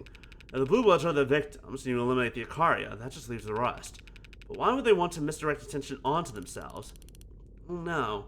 I guess it can't be them doing it. The gang wars have winners and losers, right? Someone stands to benefit from pitting the Reds versus the Blues. True. But finding that someone is a task that even OC would struggle with. And we've got our own hands full. With what? Sorting through all the false confessions and love letters addressed to Heartbreak? Rep for the convention! Chief wants everything to shine. Ugh. Grin and bear it. Any here out of place in the private sector will... Phone call? Yeah, it's a family thing. Would you excuse me? No, it's fine. I need some air anyway. Hello? Hey, wasn't sure you'd pick up. Why wouldn't I pick up for my adorable nephew? What is this? Am I on speaker? We gotta stick to code names? No, I was going to have to delete all this later. Thanks for that. Why don't you call me on this line? It's the only number I have. Haven't exactly kept in touch. I don't... Relax, man. It's a joke. Remember those? Used to be good at them. Yeah, I remember. I never took anything seriously. Only way to live. I hope you don't mean that. Did I hear a teaching moment coming on? It's like riding a bike for you. Why call me now? Take a guess. Oh, you can't... You're serious. You're the one trying to take credit for Creek's pod. Waste not, want not. No one else seemed interested in it. Hey, nephew? Yes, sir? What the fuck are you thinking? Blue Bloods will drown you.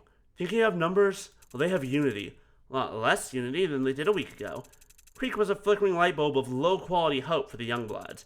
I extinguished that, and the Old Guard haven't even tried to retaliate. If I were a Youngblood, I'd start feeling pretty damn disposable right about now. You want to start a civil war, that's in your head.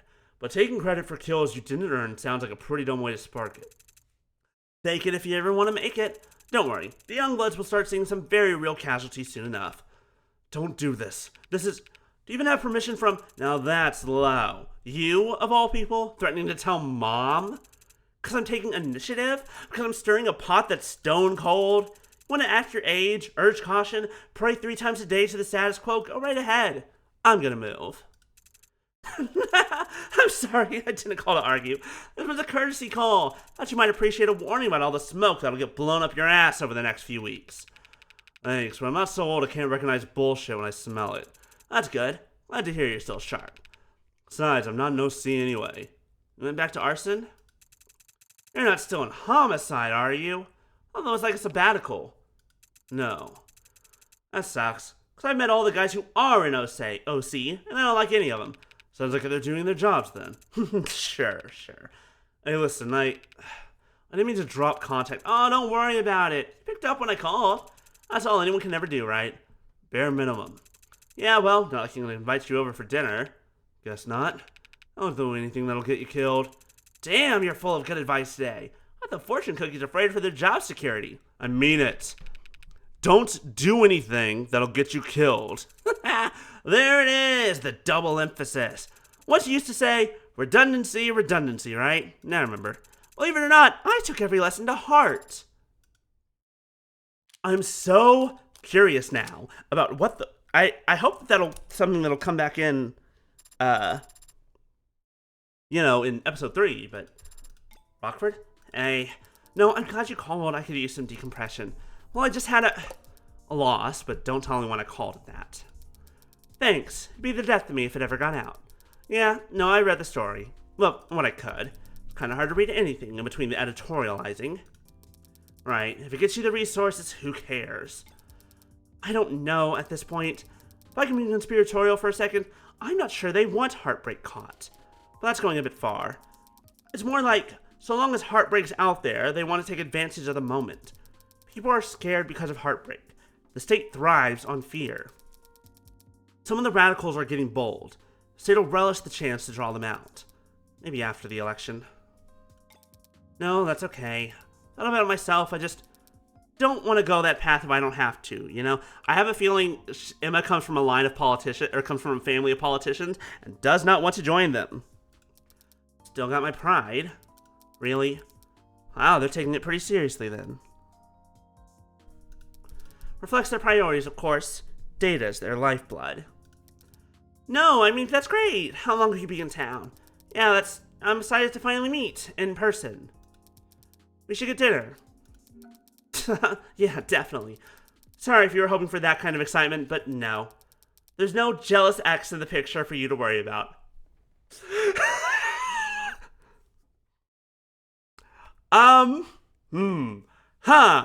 Ooh, what an interesting line for this bonus scenario to end on. I'm postured, I promise. I will hydrate. Still,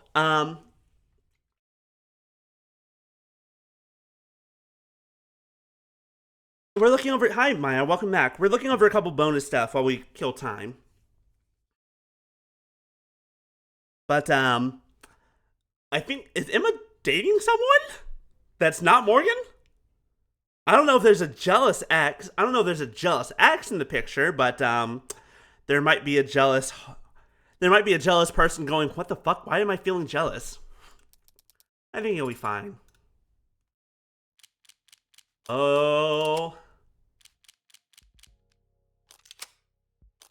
I am just waiting for time, trying to kill time. What's this one?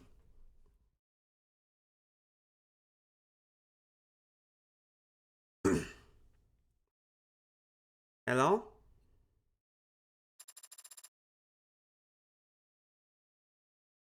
Ankur Tan, private campaign backup session. Alright, it's recording. Tanks, you have to record this. Don't record it. Creek will ask me for notes when he doesn't remember any of it next week.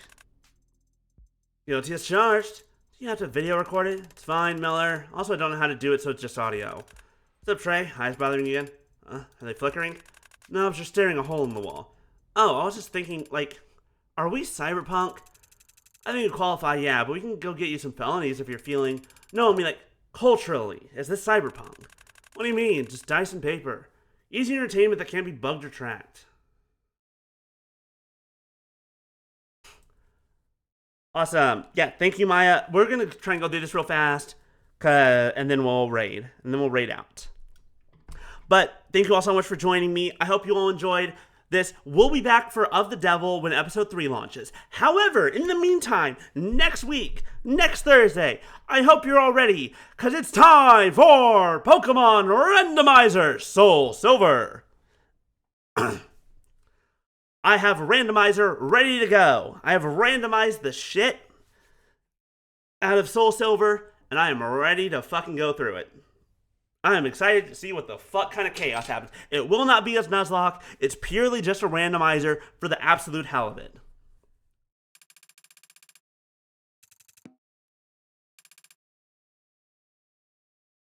Yep, it's just gonna be for fun. It's gonna be for sillies. And I'm excited to start it. A tabletop RPG? That's what you're on about? I'll be real, you sound dumb as shit right now, man, huh? There's really nothing more cyberpunk than a tabletop RPG. It's got a point. Learn your history, Trey. Now pay attention. Oh my god, they're playing D&D! Voices rise and arrows are loosened. You stumbled upon the closing acts of a fierce battle, and it's clear the players intend to let it play out to its natural conclusion. Up on the parapet's a stern, horned woman. Her long... Oh my god, that's amazing. We got a charter from the dukedom to protect its people, and the horned guys are all foreigners. Can we ignore that? If I break an oath, my build is screwed. No. I have a telekinesis, right? Gonna toss her off the wall? What? No, talk to her. What's the spell? You have a telepathy talent. Out of 14. Okay. Skimming the surface of her mind, you see visions of allies, and skulls teeming with rage and despair. Oh shit, this is a Hornling village, and she's under attack. Tough luck, you got no...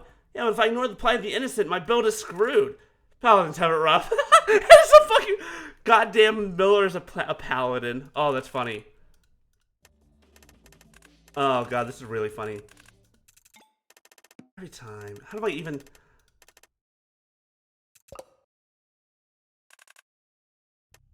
Okay, we're gonna go ahead and raid out. This is so funny, but we're gonna go ahead and raid out.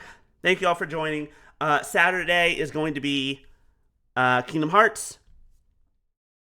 Thursday is now going to be Pokemon Randomizer. Sundays will be If I Feel Like It. A fucking nat 20. Jesus Christ. Of course they did. What do I get? Oh shit, a 16. That's pretty good. All right. We're calling it there. Goodbye. Thank you. We'll see you all later. No, hold on. Buttons. Buttons are hard. Okay. Bye-bye, everyone.